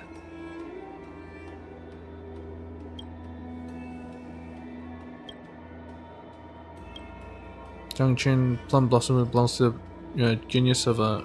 Damn it, it's too fast. Primary sting following the destruction of Changqing. The appearance of a plant that gives out a bluish glow. Belongs to the genius of plums. It's a native species of Shinzhou Changqing.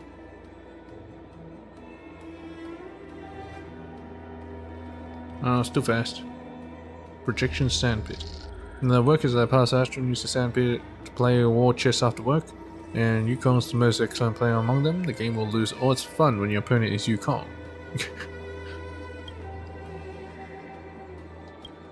It's a holographic projection used to display the Sandpit simulations. The Skyfaring Commissions use it to study the movement of allies and enemies and formulate the best plan for the current situation. Every part of the Loufu is an emergency. Skyfaring Commission can rely on it to make a prompt response and wise decision.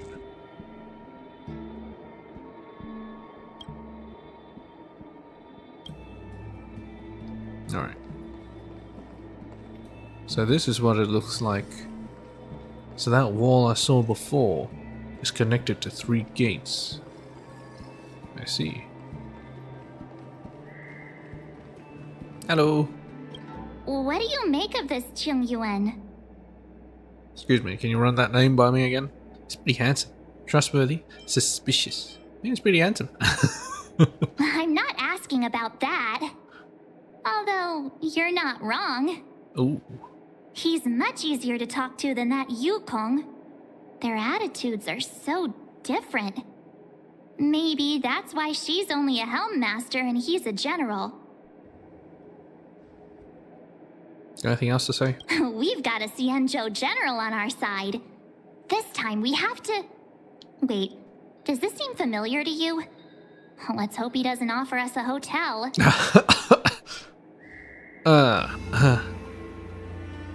Love Hotel? We've got a Xianzhou moving on. Greatler.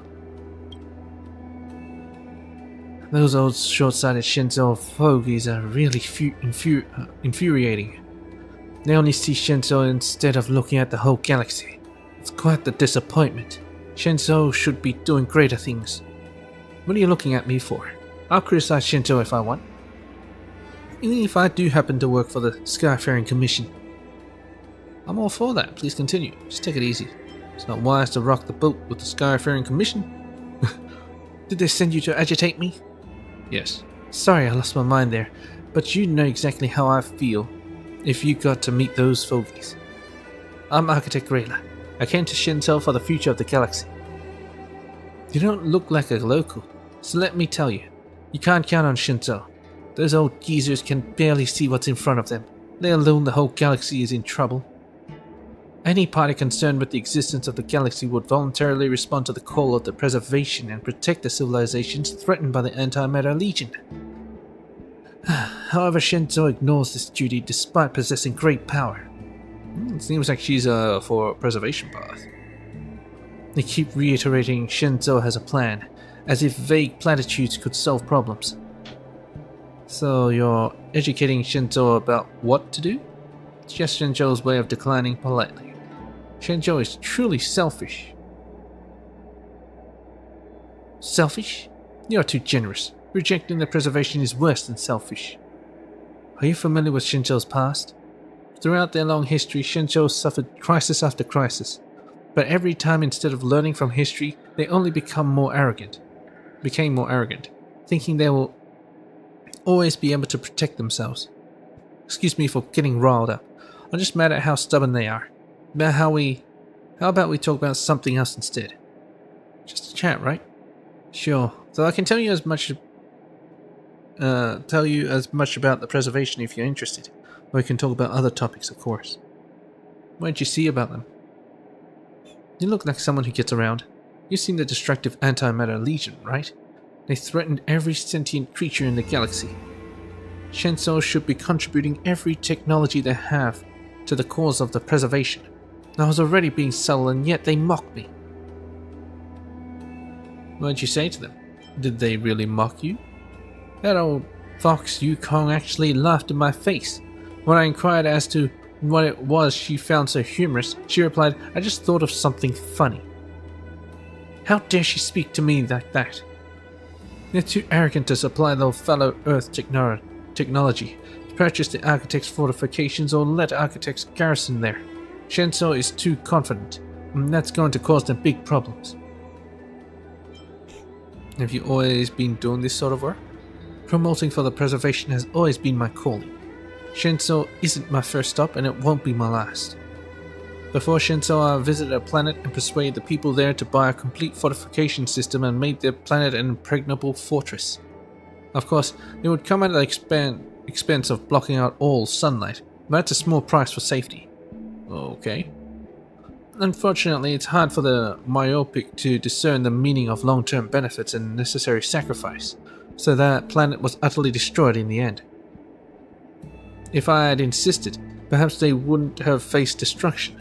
Thus I must persuade Shenso to look beyond their stubborn ideals. Okay. I didn't expect this from an architect. Have you met any other architects? Well, it's nothing new.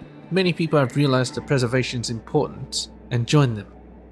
The preservation foresaw destructive threats to the galaxy and used its majestic power to keep building their wall. Architects are just ordinary people who want to contribute to the preservation's endeavor of preventing doom. Unlike Shenso, we architects keep our eyes on the future as well as the present.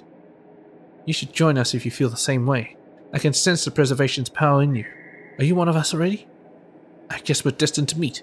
Praise the Amber Lord. Keep up the good work. Must be going now.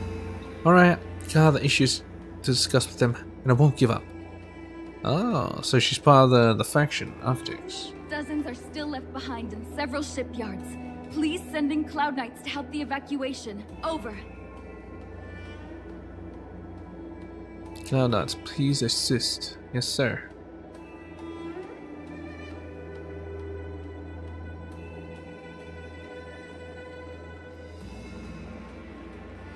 Stay calm. I understand how you must feel, Let's wait for but the news. please stay calm. Until when? Right, what are we eating in the meantime? Everyone is busy.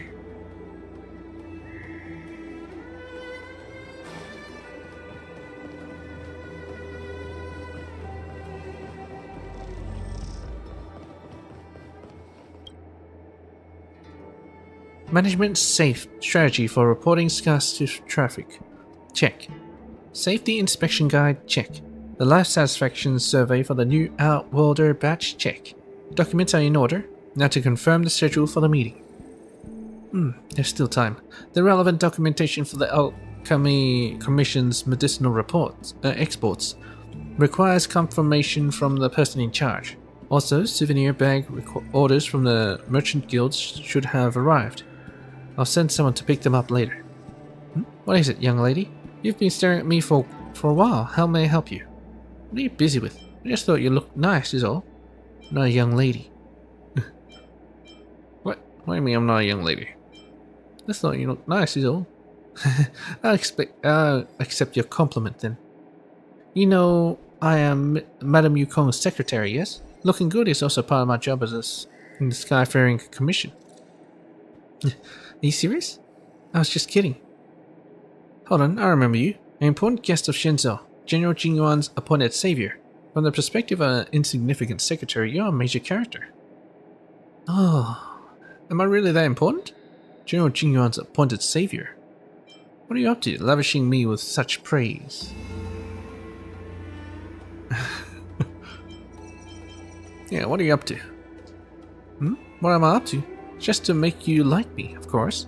I'm so cute and you've got nothing to lose by returning the favor. Is that so surprising? Hang on.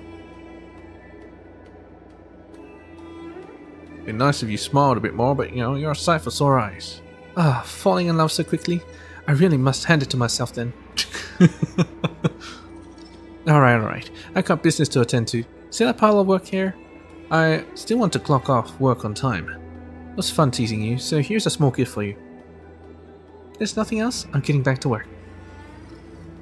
I want to talk to you some more. I get it. You want to know more about me? Fine, ask away. Have you always been this pretty? Oh, that sweet tongue. I wonder how many times I've been struck down by your glibness, young lady. Then again, I've always been confident in my looks, which is why I believe your words are sincere. Thank you, and you are very good too. Totally my style. Oh. About work. Stop asking me about what I do in detail. I'm not going to report my work to someone other than Madame Yukong. But I'll tell you a principle I stick to while at work. Leaving work on time, work with maximum efficiency while at work. But the moment I punch out, I turn work mode off. Just look around the Skyfaring Commission. Many love working overtime to prove their efforts. They refuse to get off on time, preferring to dawdle away till late at night. They even think themselves hardworking. Me? I'm different. I'll finish up my task in a jiffy, and I'm gone when it's time to leave. Leaving on time and sleeping early are girls' best friends to looking good. About Madame Yukong. Madame Yukong? She's the best boss I've ever met. You've only seen what she's like when she's working, strict and serious. She's actually quite adorable in private. I've even received dresses gifted by Madame Yukong. I have to say, her taste is impeccable. I frequently wear those dresses of hers when I go out. Also, my looks regularly invite trouble from persistent men who don't know their place. It's times like these when Madame Yukong is so dependable. If you ever harass Sikui again, I won't just eject you out of the Skyfaring Commission, I'll also flush you off Loufu. Honestly, when I first cast my eyes on Madame Yukong, my heart skipped a beat. Okay. Alright, till next time then. Got a healing spray from her. Very nice. Oh no. Loufu Skyfaring Commission got a guilds list. There are currently 7 trade guilds affiliated with the Loufu Skyfaring Commission: the Whistling Flames, the Celestial, the Sakura Karat, the Gold Stream, and the Plain Feather, the Firefly, and the Aqua Glider. For the convenience of connection between the Skyfaring Commissions and various other business interests, the Ambassador and scope of trade for each guild are as follows. Whistling Flames Guild, Ambassador Tingyun. Scope of trade, import and export of various products for refinement. The Whistling Flames Guild has the fastest and safest biotransport vessels in the galaxy. In addition to industrial processing materials, our guild also handles farming products, breeding, and transformations. We sincerely welcome planets rich in biomaterials to contact us. Celestial Guild.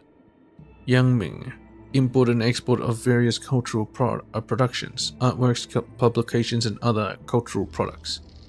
The Celestial Guild handles trades of art and literary products. Please contact us to discuss further if you want to hold an exhibition or event involving a foreign culture aboard the Shenzhou, or if you wish to showcase Shenzhou culture off-world. Sakura Crack Guild, Changqing. Import and export of various weapons and military products. Oh, the Sakura Crack Guild offers trades in military goods. The Alliance's mission is solely to maintain order and eliminate the abominations of abundance. Any export of military technology must first be approved by the Skyfaring Commission. The Gold Stream Guild, Changwen. Import and export of various pharmaceutical products. The Gold Stream Guild handles the import and export of medical and health-related products. Based on the Skyfaring Commission trade management regulations, any pharmaceutical products not included in the trading allow list must undergo inspection. Offenders are strictly prohibited from trading with the Loufu. The Plain Feather Guild, Jiao. Import and export of various Starskiff related products. In addition to their Starskiff exports, the Plain Feather Guild also provides after-sales modding services for Starskiffs that they match various different lifestyle and cultural themes. The Firefly Guild, Yunling. Import and export of various goods within the Shenzhou Alliance network.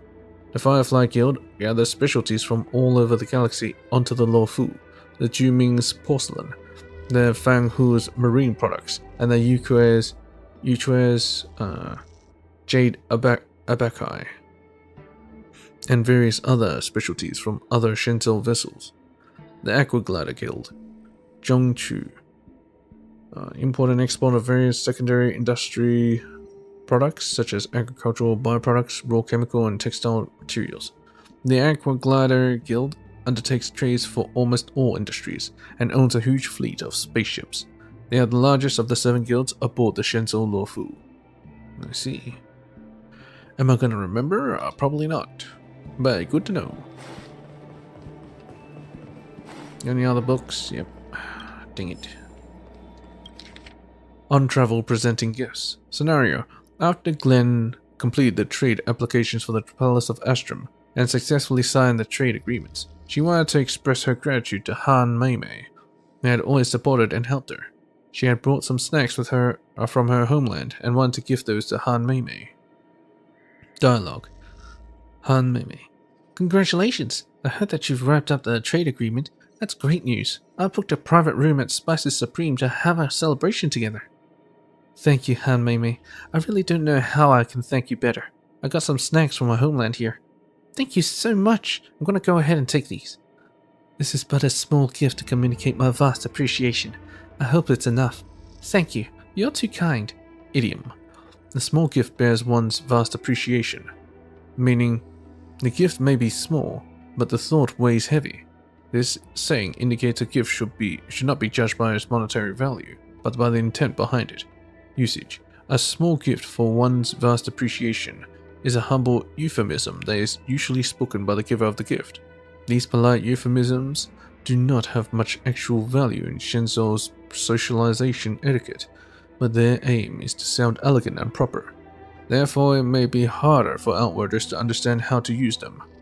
For the people of Shenzhou, even an expensive gift may be described via this idiom to reduce the value of the gift. Please remember this is not a dishonest statement or an attempt to discredit the gift. The one receiving the gift usually should not use this idiom because it implies you are belittling the gift. That goes against the Shenzhou code of etiquette. Inappropriate use. I know this jade abacus is not some rare item, but since you came all this way here to give it to me, I suppose that counts as a small gift that bears vast appreciation. That sounds very sarcastic. I get it. Jiaokong Plow 6 is overloaded. Its capacity will take a hit. People evacuated to other docks ASAP. Over. Evacuate the people to another dock.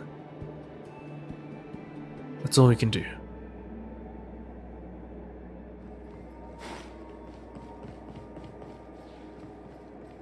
Yan Ming. Guild Amicassador. Oh, investigate. I'll do after this. Summary of the Chronicles of Skyfaring Commission 3287, Star Calendar, Volume 3. Volume 3, Caladrius, Flyship, Combat Record, Shenzhou, Yunqiao, Civil War, Voice Transcription. Caladrius 1. Calling Astrium.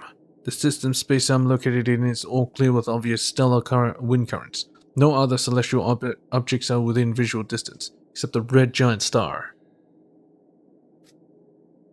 The Loufu Palace of Astrum HQ. Received. No other flight activity has been detected in your space system. Stellar winds may cause temporary loss of communications. Please steer clear of turbulence and ensure flight stability. You're approaching the Yuanqiao now. Prepare to contact the Yuanqiao on channel 351.017. Do you need a space tug? No, thank you. Passing through the system's space from left to right. Target location achieved. No response from the Yuanqiao. Repeat, no response from the Yuanqiao. Darn it. To heck, I thought it was true.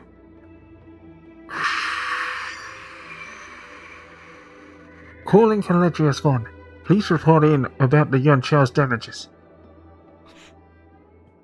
It's very, very bad. Please give details. I had enough. You know, they're beyond hope. Isn't that guy who escaped and told enough for you? The exterior of the Yuan looks fine, but they couldn't have survived. The engine stalled and they're drifting toward the red giant star.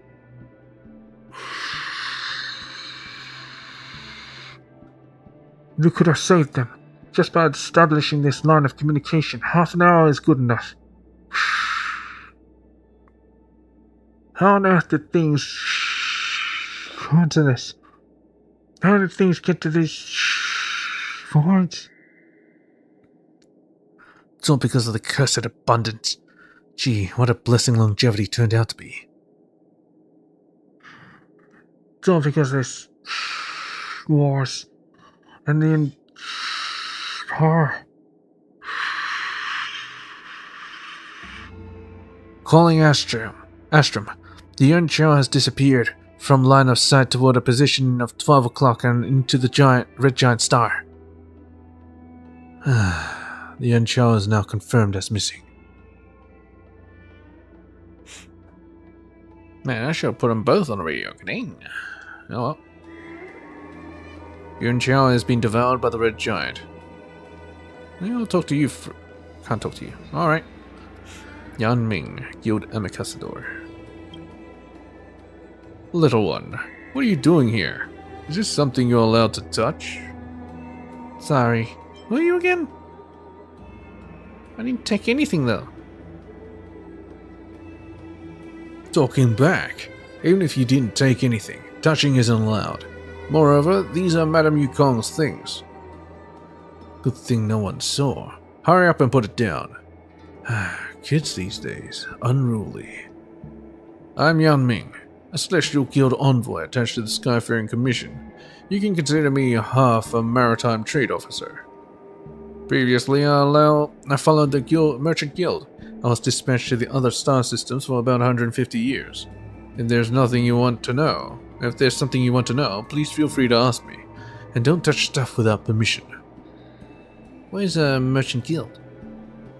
Are you trying to lord your seniority over me? 150 years? I've met people like you during my time in the guilds beyond the sky. Straight to the point, and can't read the room. But I don't mind people like you in business. Your kind is still better than the two-faced backstabbers. If you never heard of the Celestial Guild, you've at least heard of the Whistling Flames, right? Yeah, I heard about it. The Whistling Flames Guild that Tingyun works for got in bed with the trade delegations from 16 worlds and turned the Grand Fair into an intergalactic festival. I dare say, that girl is the next in line to succeed Madame Yukong. I'm boring you with all this rambling. However long-lived your species, when you get older, you tend to lecture on like a teacher. My attitude was a little rough, so I want to make it up by giving you this. Let me emphasize that if there's anything you want to know, just ask me instead of touching things. Enhancement paste. Gotta touch it. Best regards. The Outwarders are getting shrewder when trading with Shenzhou. That's you. Is there anything you'd like to ask me? I'd like to ask you some questions. Go ahead. I'll mull it over and tell you what I can. How old are you? I'll tell you when I'm old enough. This specific age isn't important. Whether it's in the hundreds or thousands, it will still sound ancient to you. Let me give you some advice. Never ask a girl on Shenzhou that question. Or in any worlds, for that matter. But you're not a girl. What do you do here? Simply put, I'm in charge of relaying orders from the Skyfaring Commission to the guilds, and passing guild requests back. The Celestial Guild is not one big body, but a consortium of many small guilds, so I help both sides communicate with each other. However, several centuries back, I was a captain of a trade ship.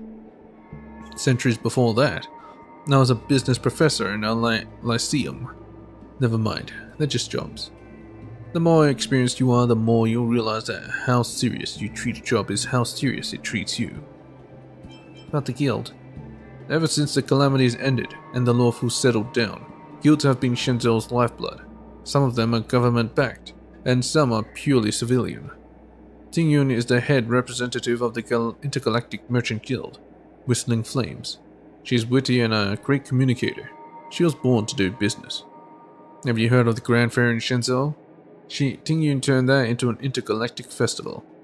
Sea of fiery lights illuminate the countless suburbs, while feasts and songs unveil nights of innumerable glows.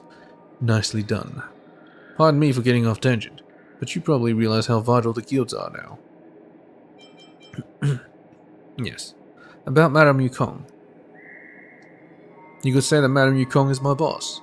Her competence is undeniable, but her flexible adaptability to different situations is even more impressive.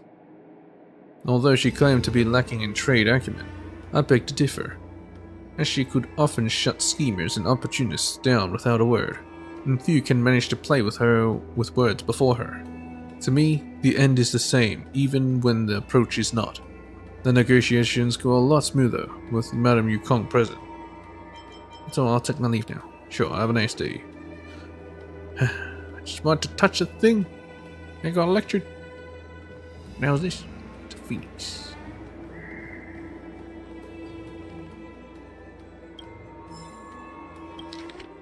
Records of Yellow Bell Resonance. April, year 8098, Star Calendar. Transmission from the Shenzhou Fenghu. We are currently moored at the Lanadi star system in the Toltekuli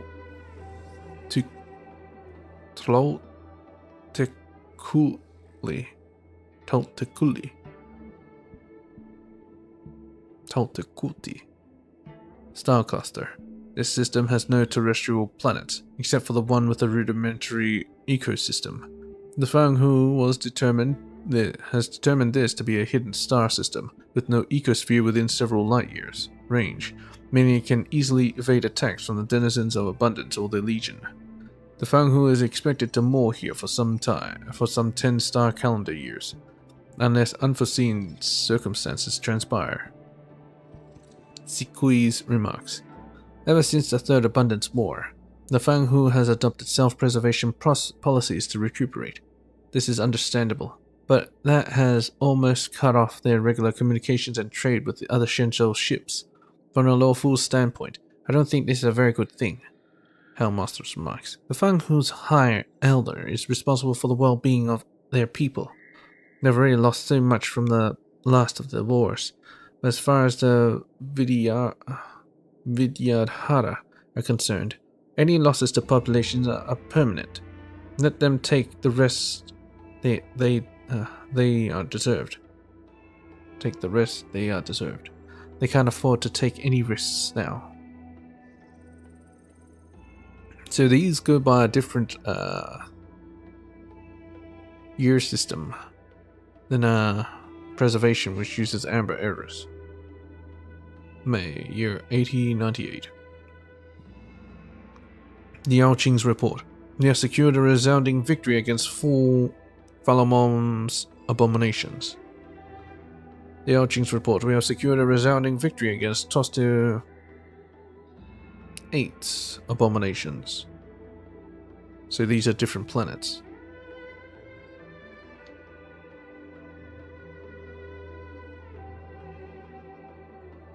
The Utrecht's report. We are continuing our explorations along the ancient shipping lane. Surveillance reports have been sent separately. Shichui's remarks.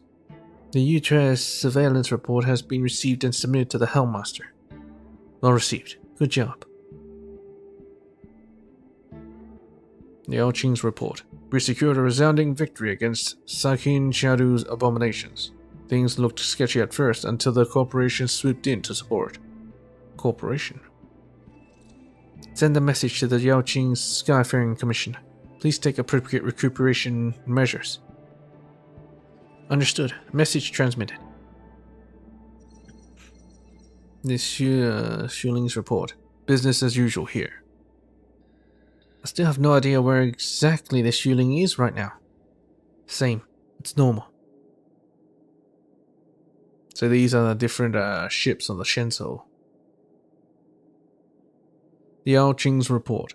Currently moored in the Sakin Chadu star system in Kursaran star cluster. We are working with the corporation to harness local minerals and recuperate. Everything is safe and sound. Thank you for your concern, Madam Yukong. Send a message to the Yao Qing Skyfaring Commission. Please remain professional when chatting over the Yellow Bell system. Understood. Message transmitted.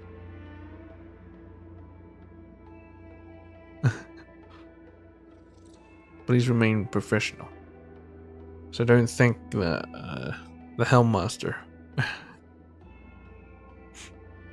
Juming's report. Currently moored in the Leroy Lajurai Cluster's Stella Yamazaki star system, inside the territory of the Klimt Republic. We will remain here conducting scientific exchanges for 10 star calendar years. We hope to deploy advanced forging technology in exchange for some of the rich local mineral deposits. December. The Yao Qing's report. We have secured a resounding victory against Asmodeus' abominations. Shikui's report. Should we send them any kind of message? No. Leave them be.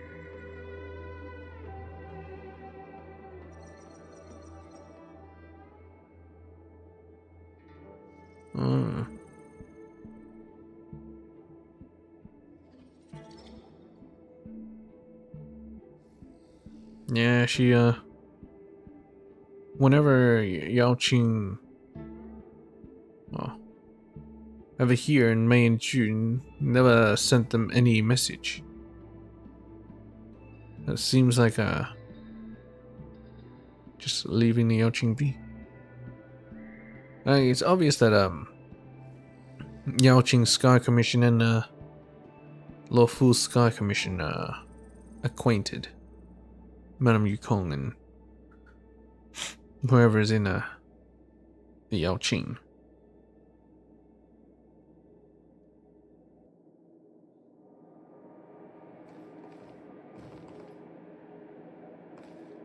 I just want to keep professional over the thing, I guess. I have no idea. Seeing as the General gave the order, the Skyfaring Commission will lend you our full support. The Stellaron Hunter investigation is in your hands now. I'll issue you a pass so you can access the facilities around Starskiff Haven. Nice. As for personnel, the skyports are currently all under maintenance, so we're thinly stretched. What I can do is send Tingyun as your guide. She'll take care of you during your stay. Take care of us? Oh. How? Seeing as the General gave... As for personnel... Okay, is that all? Let's do a once over? Oh, it's not all. On work. Life in the workplace. Scenario. Claude is an outworlder seeking employment at the Shenzhou and was hired recently by Glenn as a foreign trade warehouse manager. He started his job at registering stock at the Trover Verger warehouses in Cloudford after passing his interview. However, as he frequently turned up late for work and was distracted during work hours, Glenn prepared to have a serious talk with him. Why are you never at your post when I'm checking up on you? The one who seeks can never find what they're seeking, and the one being sought can never encounter the one seeking.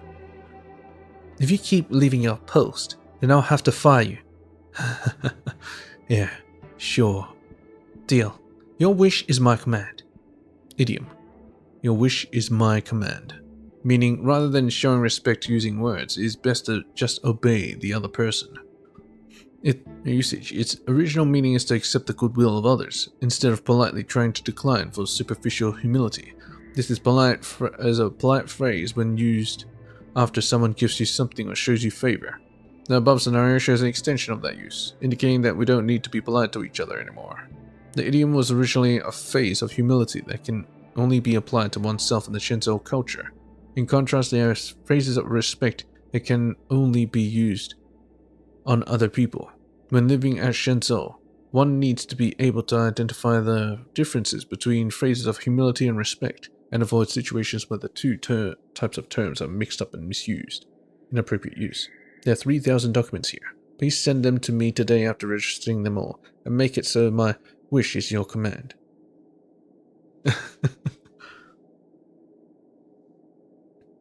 Make my wish your command.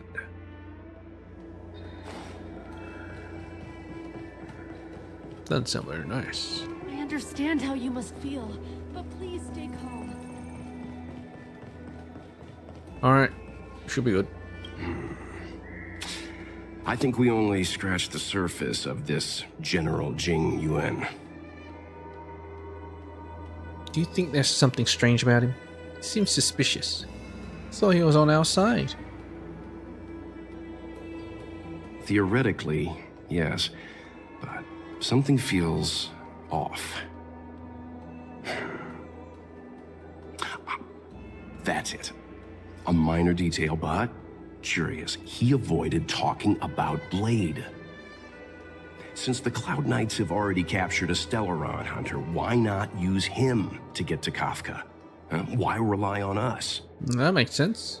The Xianzhou is reluctant to involve outsiders in the Stellaron disaster, so why is it so keen on letting us capture a Stellaron hunter? Could Blade have escaped? Do you think Jingwan lied about the Stellaron? He's using us as bait.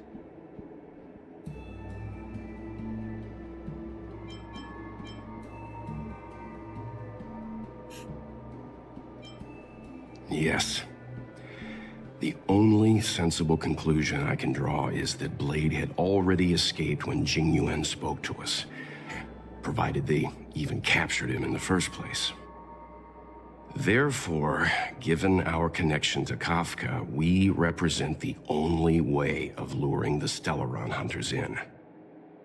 That's why he asked for our help. He didn't want to let anyone else find out that Blade had already escaped. Oh. Now that we've figured that out, perhaps we can get closer to the core of what's happening here. Meet with Ting Yun. This Jing Yuan, how much does he know, and how much is he hiding from us? No, I actually replied in a very smart manner. Oh no.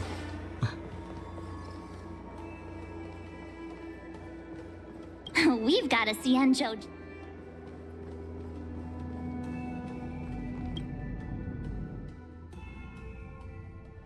Master Diviner, you heard our discussion.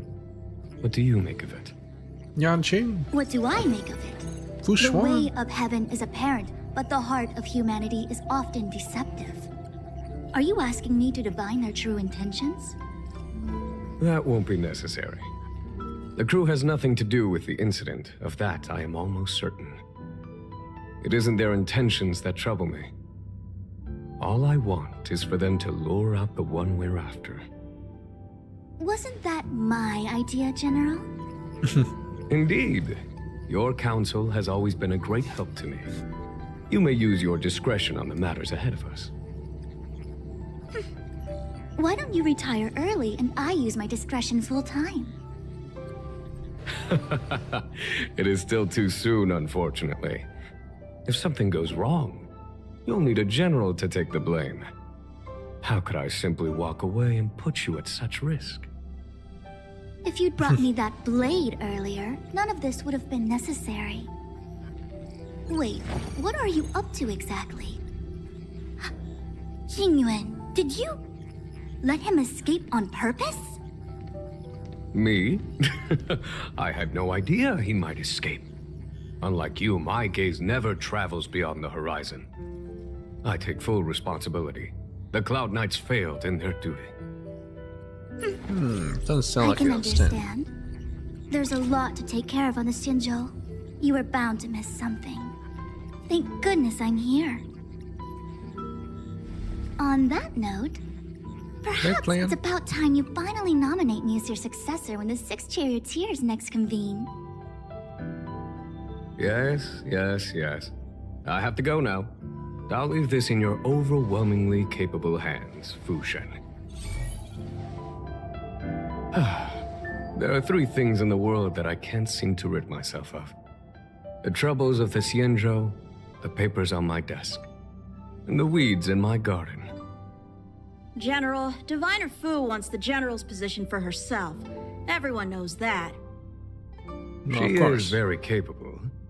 but her intellect is burdened by a quick temper. I'll retire when she's achieved a better balance. This Stellaron thing is easy. Blade escaped. Now we gotta go get him. Just say the word, and I'll solve this in a flash. I can't unhear. I can understand your impatience. Can I just look at him and see you want to prove yourself. Now is not the time. If you truly wish to become sword champion, you shouldn't be running around brandishing your sword at people, especially not a major criminal. You think I'd lose to Blade? I'm saying you need to have patience, Yanqing. Governing Xianzhou is different from a sword fight. The only way to build momentum is to work slowly. Besides, we still don't know who's really moving the chess pieces. There is something we must take care of before making our next move. As long as it remains unresolved, we're at a stalemate. That something is the Stellaron. How did it manage to bypass the Skyfaring Commission's inspections and the Divination Commission's predictions? Where is it now? I say we bring those two Stellaron hunters before Diviner Fu. She'll get an answer out of them in no time. I've asked our friends from the Express to take care of that for us. Worry not, you'll have your moment when the current stalemate is broken. You are my most trusted aide, and there are some things that I would only assign to you. Speaking of which, Yanqing... Is it really gone? That boy. I suppose it is my fault. I should have given him an opportunity already. A sharp sword can't stay sheathed forever. My fear is that this might prove too big a setback. Bigger than his exuberance.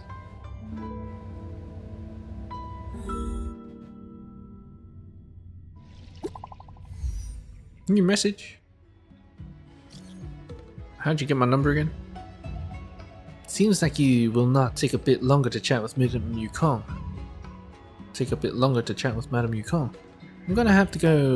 I'm gonna go have a stroll outside. Once you're done, you can find me at the docks. I suppose let's go to the docks.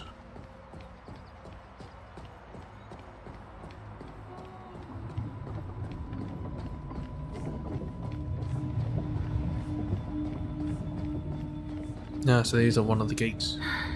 Madame Yukong has asked me to look after you. Seems like we were destined to be in each other's company.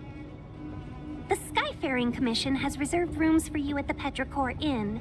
When you finish your business here, how about some tea together? Inn? Thank you so much.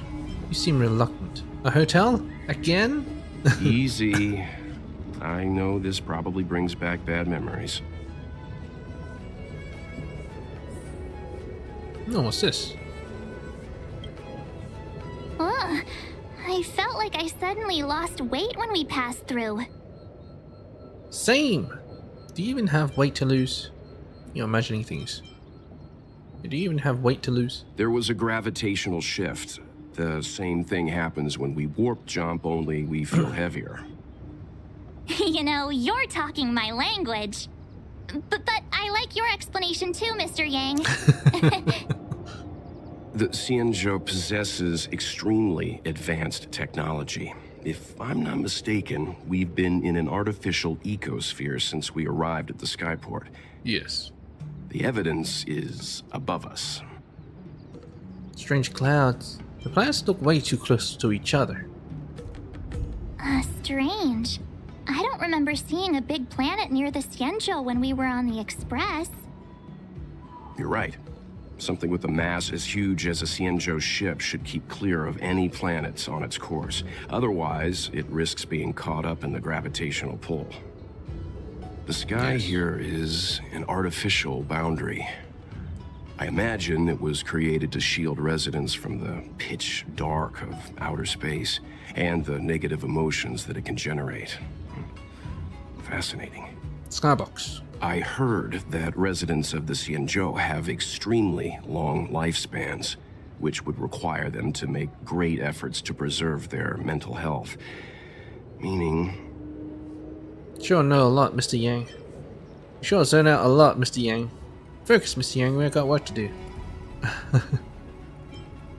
When you travel with Mr. Yang, he'll give you a thesis on everything he sees.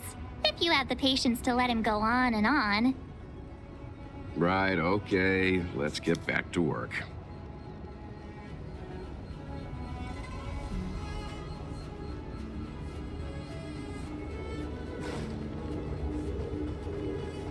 I don't think there's anything new, so let's just go to the Petrichor Inn.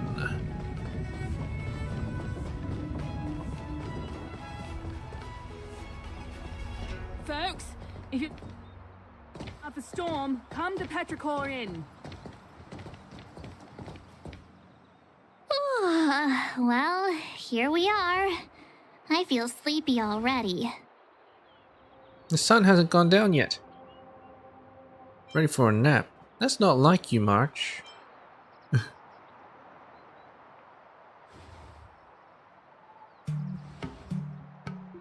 Hey, that's not fair. My eyes are peeled this time. I'll make a run for it the second things go wrong. Jokes aside, did you see Madame Yukong frown at us? I thought her guards were about to jump out of nowhere and throw us in jail. I'd rather deal with monsters than these big shots. Nope. Got noticed. I mean, not that Madame Yukong doesn't have her merits. Don't worry, my lips are sealed. Which But lips? as her subordinate, I have to say that it's Madame Yukong's duty to keep her guard up. The Loufu is facing a crisis, and as head of the Skyfaring Commission, she is responsible for the security of the Xianzhou's customs and borders. She's actually a very reasonable old girl in private. In private? Old girl. Reasonable. Are we thinking of the same person? Yeah, let's go old girl. Gonna learn her age? They say that many years ago, Madame Yukong was an ace pilot in the Cloud Knights. She was a work hard, play harder type, known for her hot temper and incredible skill. Eventually, she became the head of the entire commission, which required her to learn patience and adopt a meticulous approach to her work. In any case, Madame Yukong instructed me to reserve the best rooms at the inn and have all your expenses covered. She wants to extend the full courtesy of the Xianzhou so that all of you enjoy your stay to the fullest. She specifically mentioned that if you wish to buy anything at the inn, be it food or otherwise, just let the innkeeper know. The commission will cover the cost. Say thanks to Madame Yukong for us. The commission will cover the cost. That's the friendliest thing I've heard since we arrived. Free drinks, free food.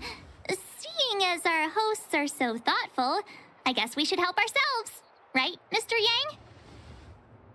We should focus on our objective first. Seeing as Helmmaster Yukong was extremely reluctant to get us involved, am I right to speculate that the Skyfaring Commission has some leads on the whereabouts of Kafka? We should rest first. Exactly right. The suspect is extremely cunning. She encrypted her transmission and timed her communication. We couldn't pinpoint her exact location. I see.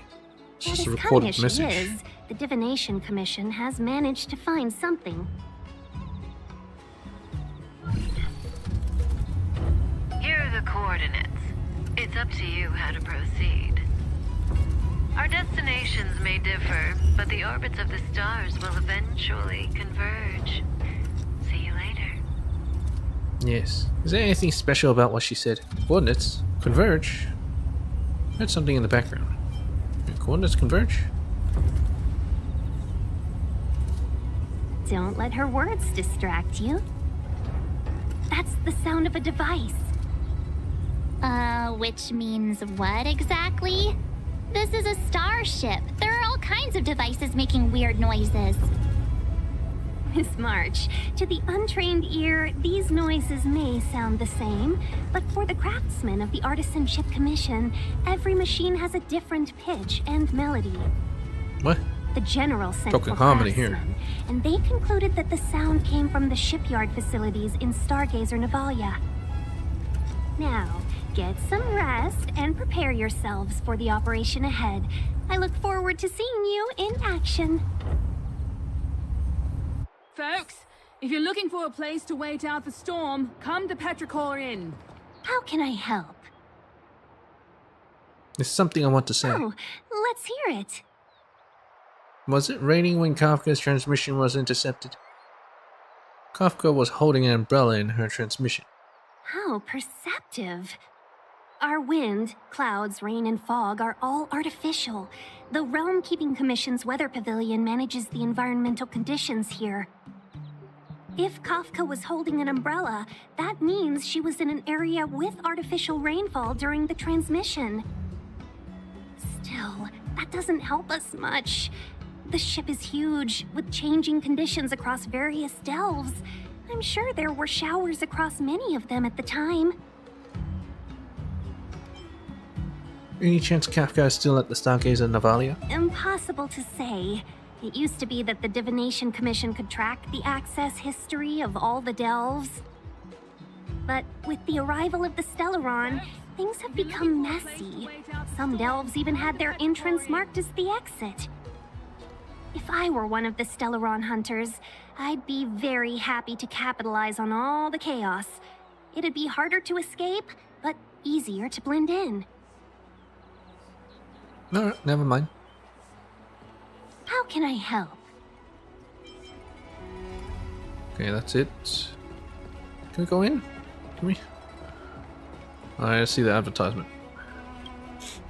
It's the most famous tea house in Star Watcher Avenue. Guests who are well versed in tea knowledge and Loufu gather here. Brew the leaves and enjoy the perfect liquid of amber. It's the most famous tea house in Star Watcher Avenue.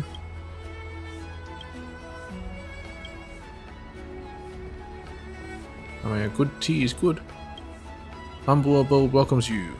While a drizzle does its dust, the name of the inn is hidden in the message. The beauty of the Shenzhou language is impressive. The Petrichor Inn was originally named the Star Cloud Striding Hotel for travelers near and far. Thinking that the name did not reflect the culture of the inn, the owner decided to change the name.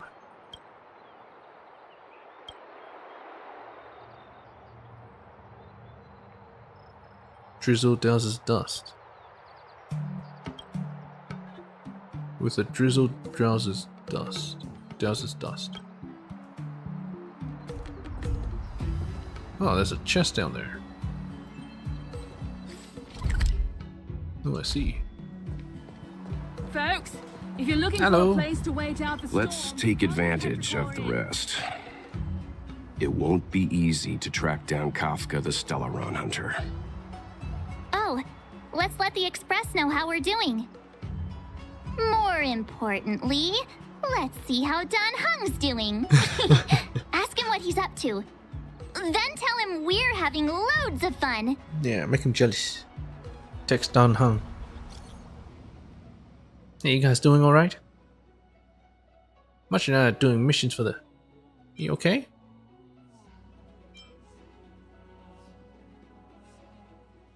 Message failed to send.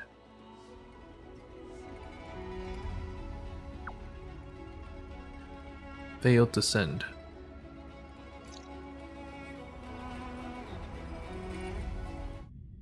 Not long ago on the Astral Express. It's not getting anything. You've been standing here for half an hour.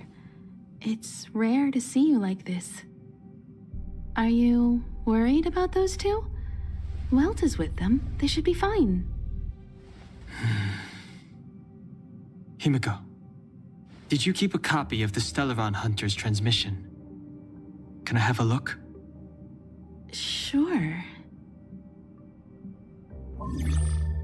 Not to mention, 45 system hours ago, a Stellaron burst occurred on the Loufu.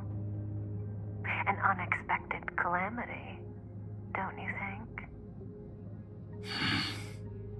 Yes. What exactly are you Stellaron hunters trying to do?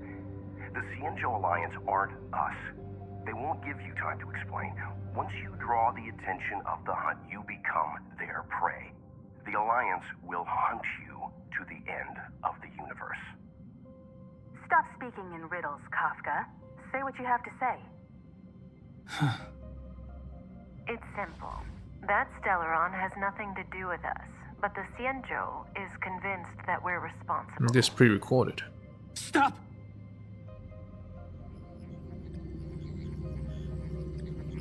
Blade. Do you know him? The Xianzhou is in danger. This man, If he's on the ship, then Welt March and her... Everyone is in grave danger. What? Is he connected to that past you want to escape? I can't leave them down there. It's just... I'm afraid my burden has finally caught up with me. And that everyone is about to be drawn in. Is there anyone who doesn't carry around a past burden? She may not remember it, but even a girl as carefree as March has hers. We tread on a path that is hidden from us. The things we see and the trails we blaze all become our baggage. They weigh us down, but they also give us strength to continue the journey. Blocky. Try not to dwell on it, Dan Heng. The Express spends 7 standard days at each stop. Its passengers are allowed to do as they deem fit during that time. Pom-Pom and I are more than capable of looking after the Express. If there's something you've got to do, do it now. Better than regretting it further down the line.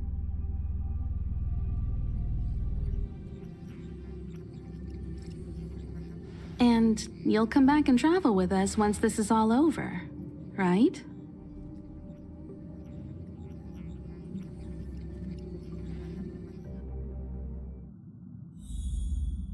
Oh. Trial. So this in a perspective of Dan Heng. If there's something you've got to do it now. Better than regretting it further down the line. Yeah. Try to live a life without regrets.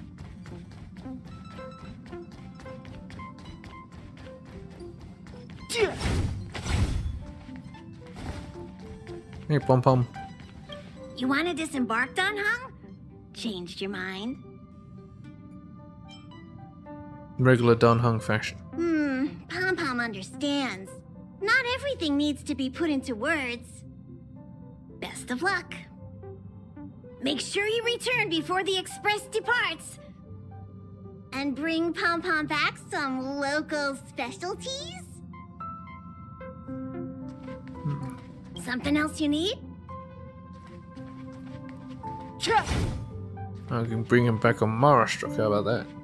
Oh yeah, and also the mimetic entity is not here.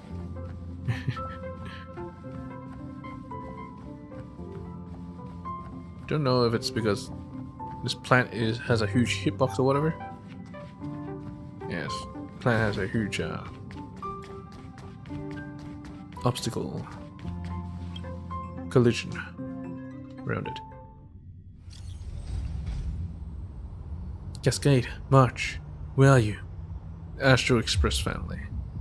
Message failed to send. I'll go find you folks. Message failed to send.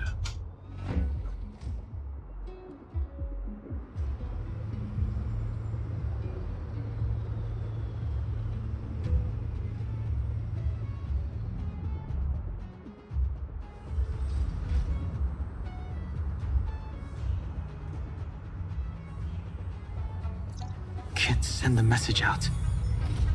The network is down, but some functions still work?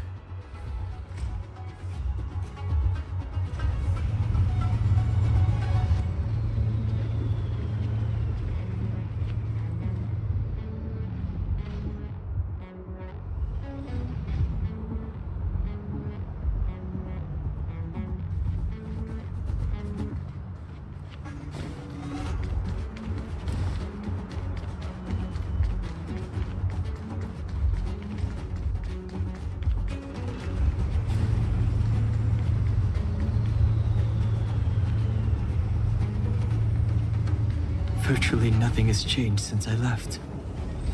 Apart from darkness, this place is all that I remember of the Loufu.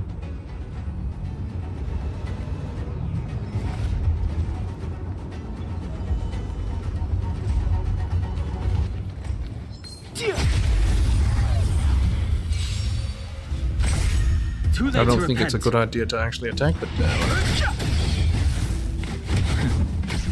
Fighting is meaningless. I've no interest in...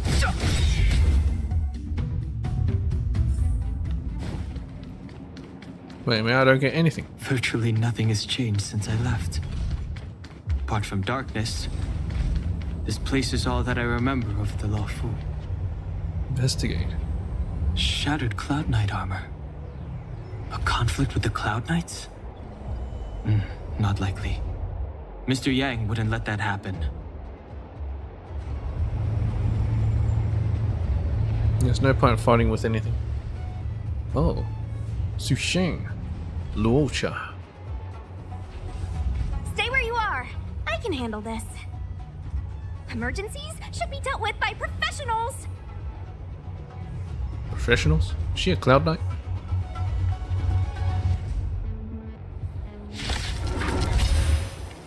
They're just fine killing? Rebirth. That means it's done before.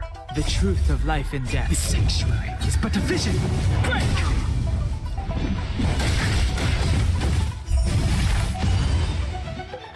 Let me through. Dodge this. Take this. Rise, Venus. No oh interest boy. in conflict. Well, this is a problem. You're not going anywhere. You're hurt. It's okay. Phew. This one's strong, all right. Too strong. Want to see what I can do? A miracle. Don't your hands hurt? Wow, they're really targeting her. This. Rise, Venus. Let me through. You're not going anywhere. The truth of life and death, revealed in the sanctuary, is but a vision. Break! No more playing nice. I've no interest in conflict. Hey, we did it.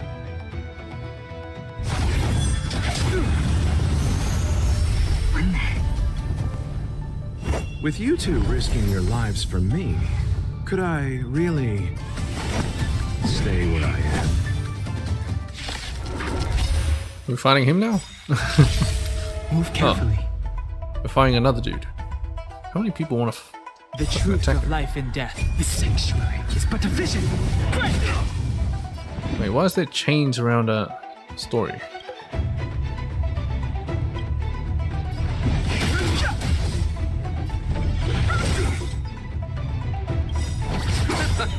Oh, he plays by himself. And I can't activate it. Eternal state. Dead return! No more playing nice. Dodge this! Fighting is meaningless. Immortality means forever.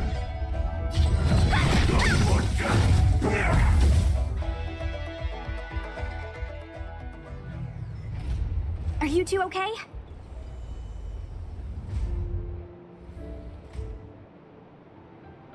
Good. I'm Sushang of the Cloud Knights.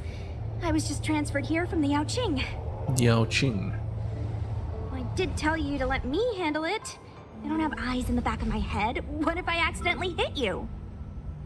Forgive me, miss, but you were too busy being hit yourself. It's a good thing I joined the fray.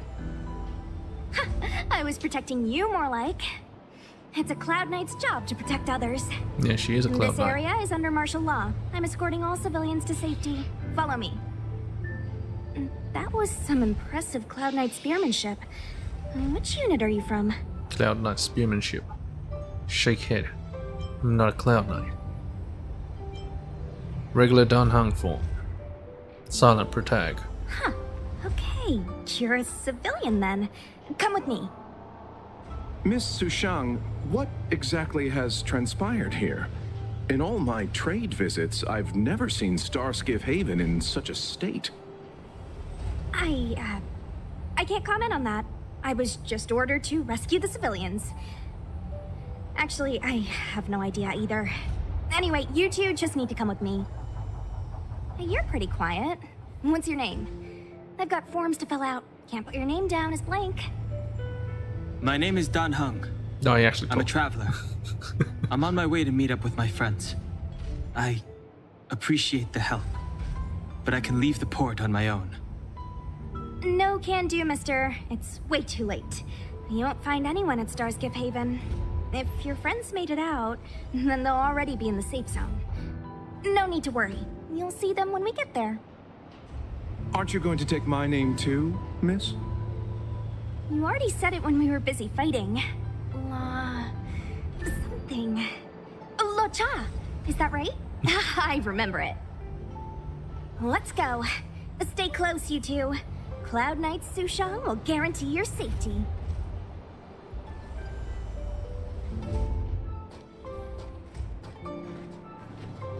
Oh, one more thing. I need you to write your names down later. I don't know too many characters. I might make a mistake. Oh, jeez. So we have to write our own names down anyway. Message not sent? Why not? I don't know. Bad signal? Maybe they demolished the base stations? Long-range communication technology is still improving. Perhaps the presence of the Stellaron is affecting signal transmission. Doesn't seem like it. Everything else is working fine. See? In that case, it looks like someone wants to make things difficult for us. Since Kafka's here, I wouldn't be surprised if this turns out to be that Stellaron hunter hacker girl's handiwork. Nah, Silver Wolf. Maybe. When it first opened, the Petrite Cumulus Pavilion had formations. Clear skies. Through darkness, yet a quick shower followed by a sun. Appearing clouds, fading clouds, enigmatic as life itself.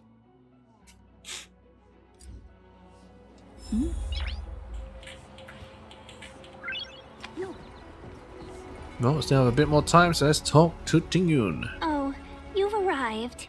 Yes. Sorry to keep you waiting. Seems like you're not particularly happy to see us. I like your sense of humor, benefactors. Of course I'm happy to see you. When things settle down, I might even get promoted for catching a Stellaron hunter. Stargazer Navalia is governed by the Artisanship Commission. It took me a while to sort out our paperwork. I got a sense of the situation on my way back. Just like at Cloudford, Stargazer Navalia's Meridian Pin has malfunctioned. The checkpoint there is abandoned, and the garrison is scrambling to locate the Stellaron. Stargazer? You mean Seagazer? With monsters wreaking havoc and the night scattered, Stargazer Navalia has become a perfect place for the suspect to hide out. So we've got a bunch of monsters to deal with, an IPC most wanted Stellaron hunter to catch, and we have to do all that on our own without reinforcements? Fair enough. This isn't our first rodeo. That's just what we do every day. You've caught a Stellaron hunter before? I was just making small talk. Never mind the details. I wouldn't say you're entirely on your own. When you're ready, let's get going. I mean, we haven't rested. We haven't rested. Alright, we'll just leave it there for the next portion of the story. What I want to do now is probably, I don't know. What do I want to do? Some exploration, maybe? Loufu is out of the picture. Irillo.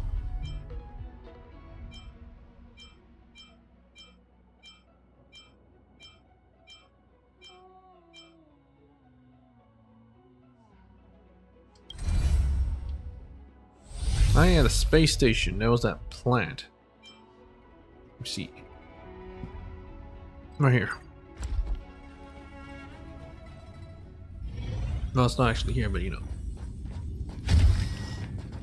Okay, let's just bash.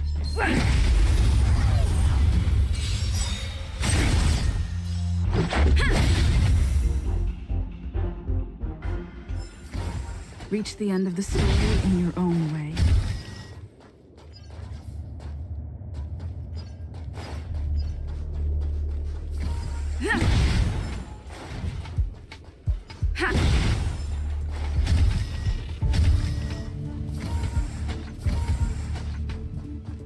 Oh, there's a chest here. Never realized. Looks good. Alright, plant. Can you guess how many researchers passed me by yesterday after you left? Way too many to count. I got to hear tons of gossip. I'm an insider for everyone's secret conversations. Well, now that's a blast. This space station doesn't seem to have many people aboard, but the human interactions are, well, ferociously intense. I didn't take you to be a gossiper. Your ears must be really good. You're doing much better now. Yeah, your ears must be really good. They are right. But those guys were talking pretty loudly, but in any case, all that water has definitely helped my hearing recover. Anyway, thanks for your help yesterday. Well, here's what I promised you. Go on, take it. Come back and check up on me later, just in case the water goes out again. Praise of high morals. Green tongue. The space station really is a mixed bag. Did you know the security team caught a Riddler trying to edit the system syntax? Oh, there's a Riddler here? Dang. Oh yeah, there's these things. Memory bubble, the atonement. What the hell is this? Bubbles are floating in the air with a colorful glow gliding on their surfaces. For some reason, they form an image that seems to carry a profound meaning. You are sure you saw a red sun descending into the snowy mountains, and a girl in a robe falling under the tip of a sword. Girl in a robe. Red sun. Yeah, I've even heard someone softly laughing. Everything is real, and it is not your imagination.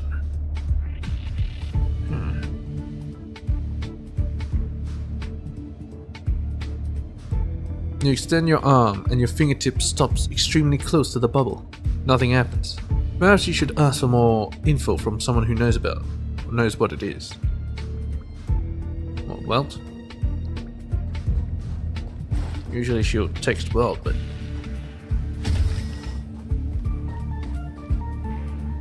is my medical records ready? I've been waiting for ages. Anyways, other than this, there's also probably not here. Is it here?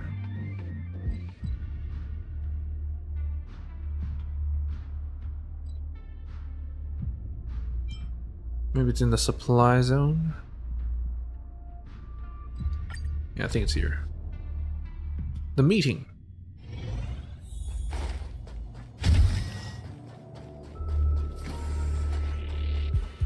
This ain't it.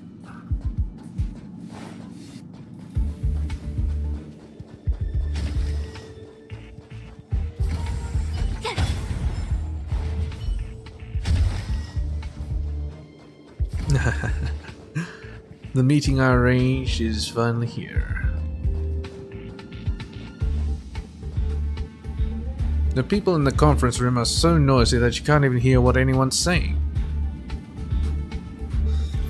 Male researcher from the Department of Insight. The fact that everyone's still willing to meet up in such a dangerous place is a glowing endorsement for your department. So, your solution is in no way appropriate for our department. You've never even given a single thought to our concerns. Female researcher from the Department of Implement Arts. Since you know so much, then do you have a plan that is suitable? Main researcher from Implement Arts. We're already at version 12 of the plan. Do you think that's my fault? Or are we supposed to ignore all of your previous poor suggestions? What are we going to do about it now? Female researcher following from Galactic Geography. Egg custard? What do you need egg custard for? I'll revise that part in the next version. I'll definitely revise it. You know what I think? Endless revisions and doing the same work over and over again is the biggest failure of the research progress. What are you looking at me for? This revision business wasn't my idea. There's no need to keep listening to this debate go back and forth because the key mediator is missing, and you realize that the organizer of the meeting assumes this responsibility. Time to mediate. Stride forward and begin delivering the ultimate impromptu speech.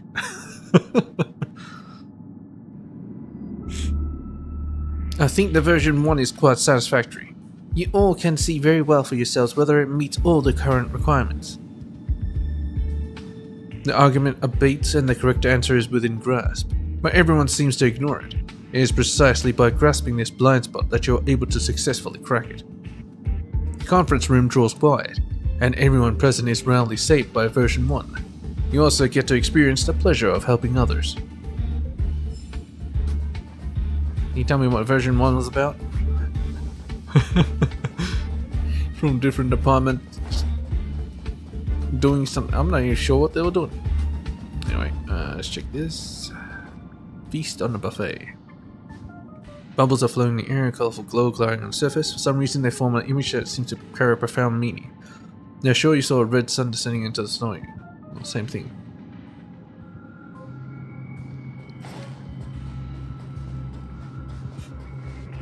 Well, Walt knows everything, so let's go to Walt.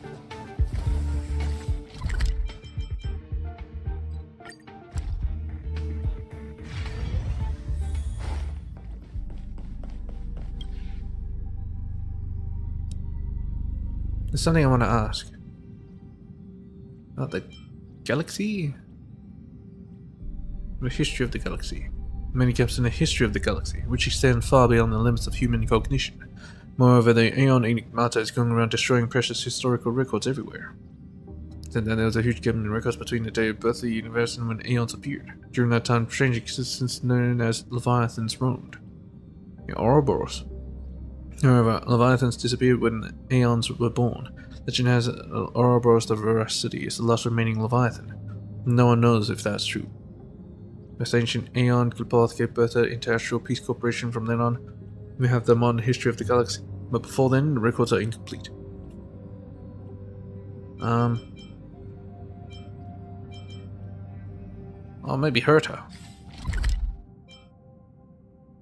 Let's go here.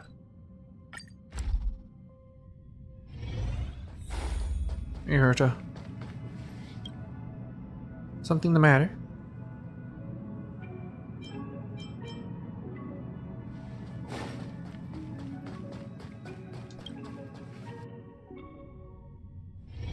It's getting late. Maybe I can't talk to that Where to one. now? So I want to focus on simulated universe. No complete lost interest in you. That's what you're gonna ask. There's strange bubbles on the space station. Oh, this is a top secret. Outsiders can never know that I own this thing. You must sign a non-disclosure agreement first. What's inside? I won't tell you a thing before you sign the agreement. You take the paper and pen from Herta and leave your signature. The paper is made from bizarre material, and the ink dries up the moment it touches the paper. When you move the tip of the pen away, your heart suddenly flutters. Please bear in mind that this agreement is more than a legally binding contract. You must also abide by the law of the imaginary, which is above the social and natural laws. Not even the IPC can override it. Why didn't you say that before I signed the agreement? Law of the imaginary? Can I sign another agreement to nullify this non-disclosure agreement? Yes. Don't worry. If I want to swindle you, you'll never see it coming. Now that you have signed the agreement, you can do anything you like with my memory bubbles. Just make sure you are out of sight of entities from the Garden of Recollection. In fact, I don't think there will be any trouble even if they catch you. Memory bubble?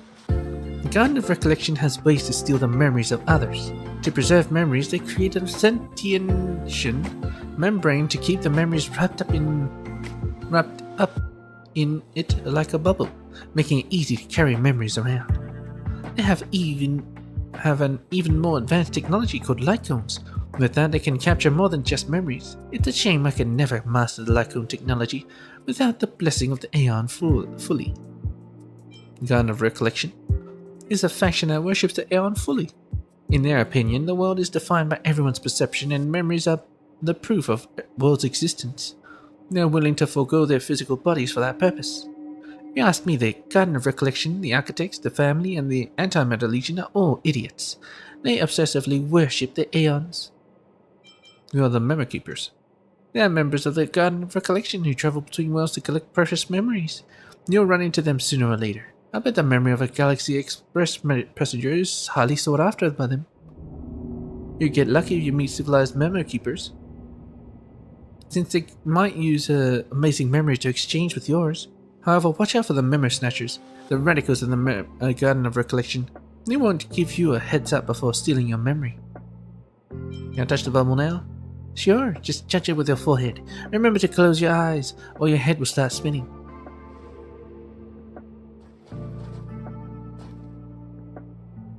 Alright, let's get started with this one.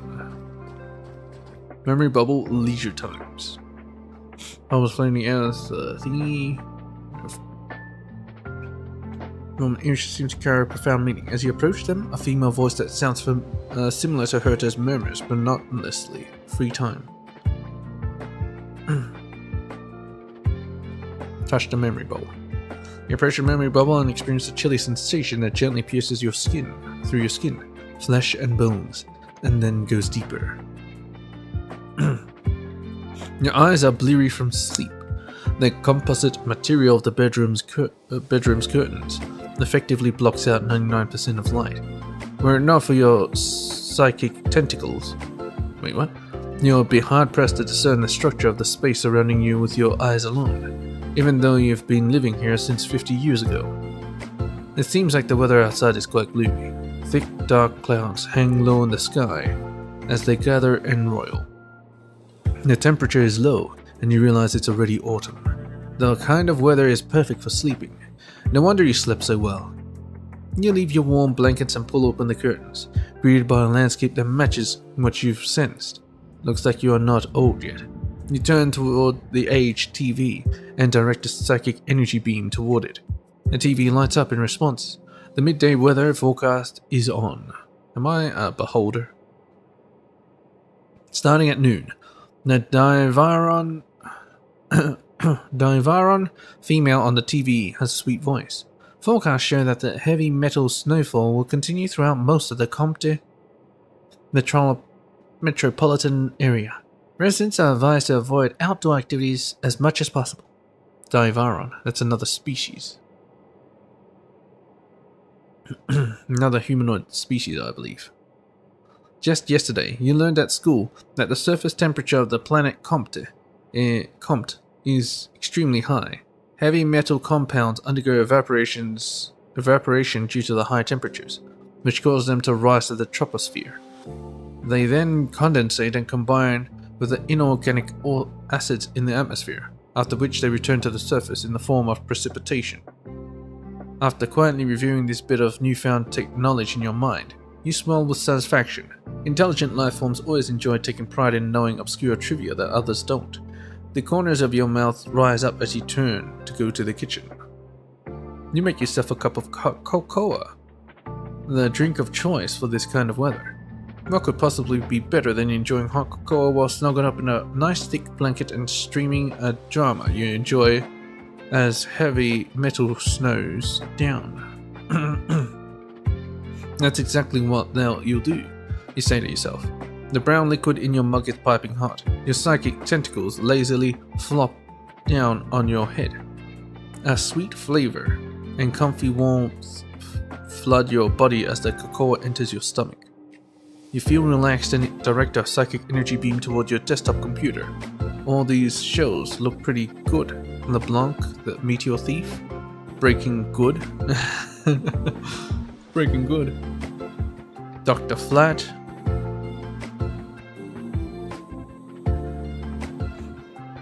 Thank the stars for interastral peace media.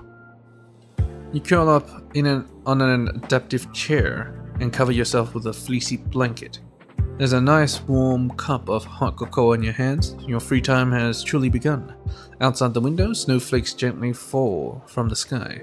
They give off a fluorescent glow as they drift wherever the wind takes them. But that no longer has anything to do with you.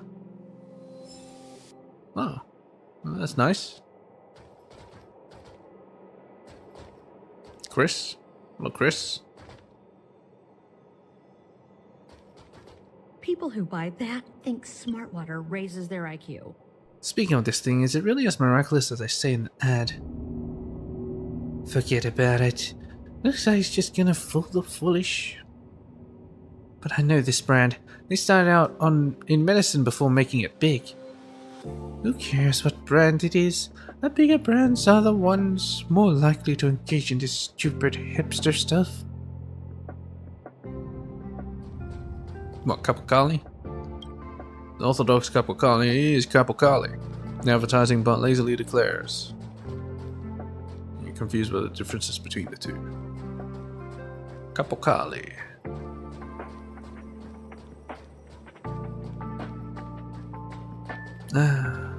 I wish I could actually just sit down on the bench, but it cannot happen. Dang it. Well, anyways, that'll be all, and I'll catch you guys in the next one. I'll return to the pile car, and I'll collect my trailblazing levels. Cascade.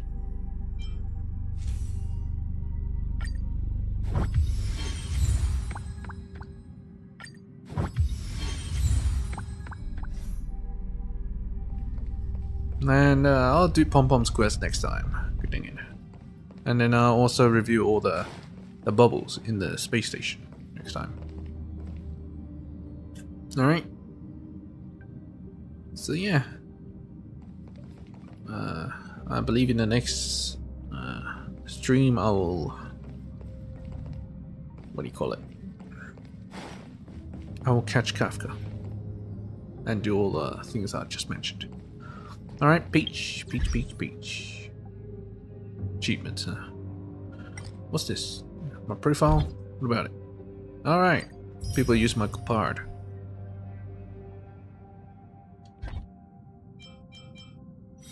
I should probably put more investment into Gepard, but you know, I can't bother. It takes so much.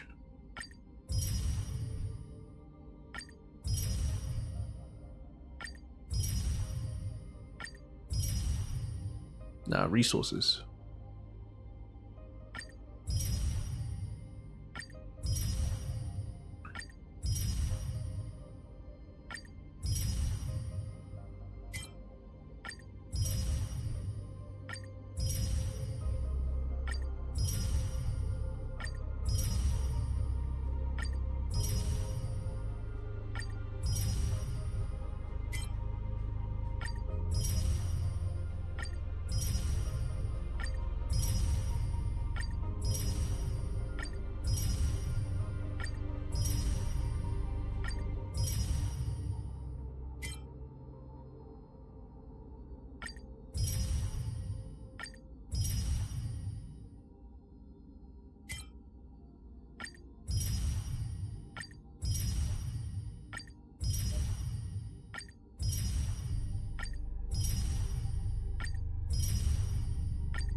$150k in a single attack. That's coming. Blade of Taishu. You mean Taishuan?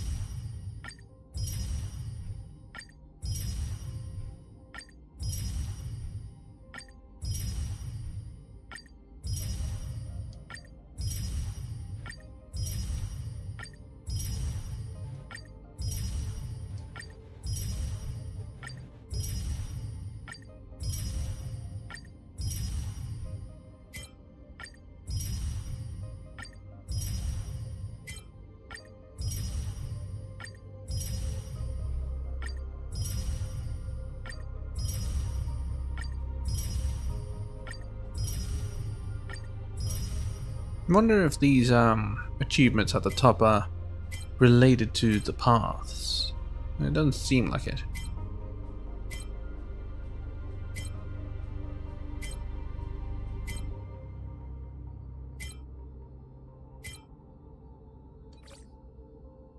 I mean, it's sorta. Memories, that will be remembrance. This will be elation. I'm not sure what this is. Not too sure what that is. It's time. Some other thing is this. Tame. I'm not entirely sure. This will be destruction. This will be trailblaze. This kind of looks like protection to maybe preservation. Chest.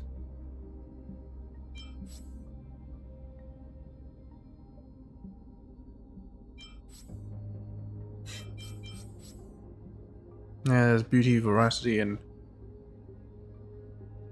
equilibrium. So yeah. Maybe they don't represent the paths. Anyways.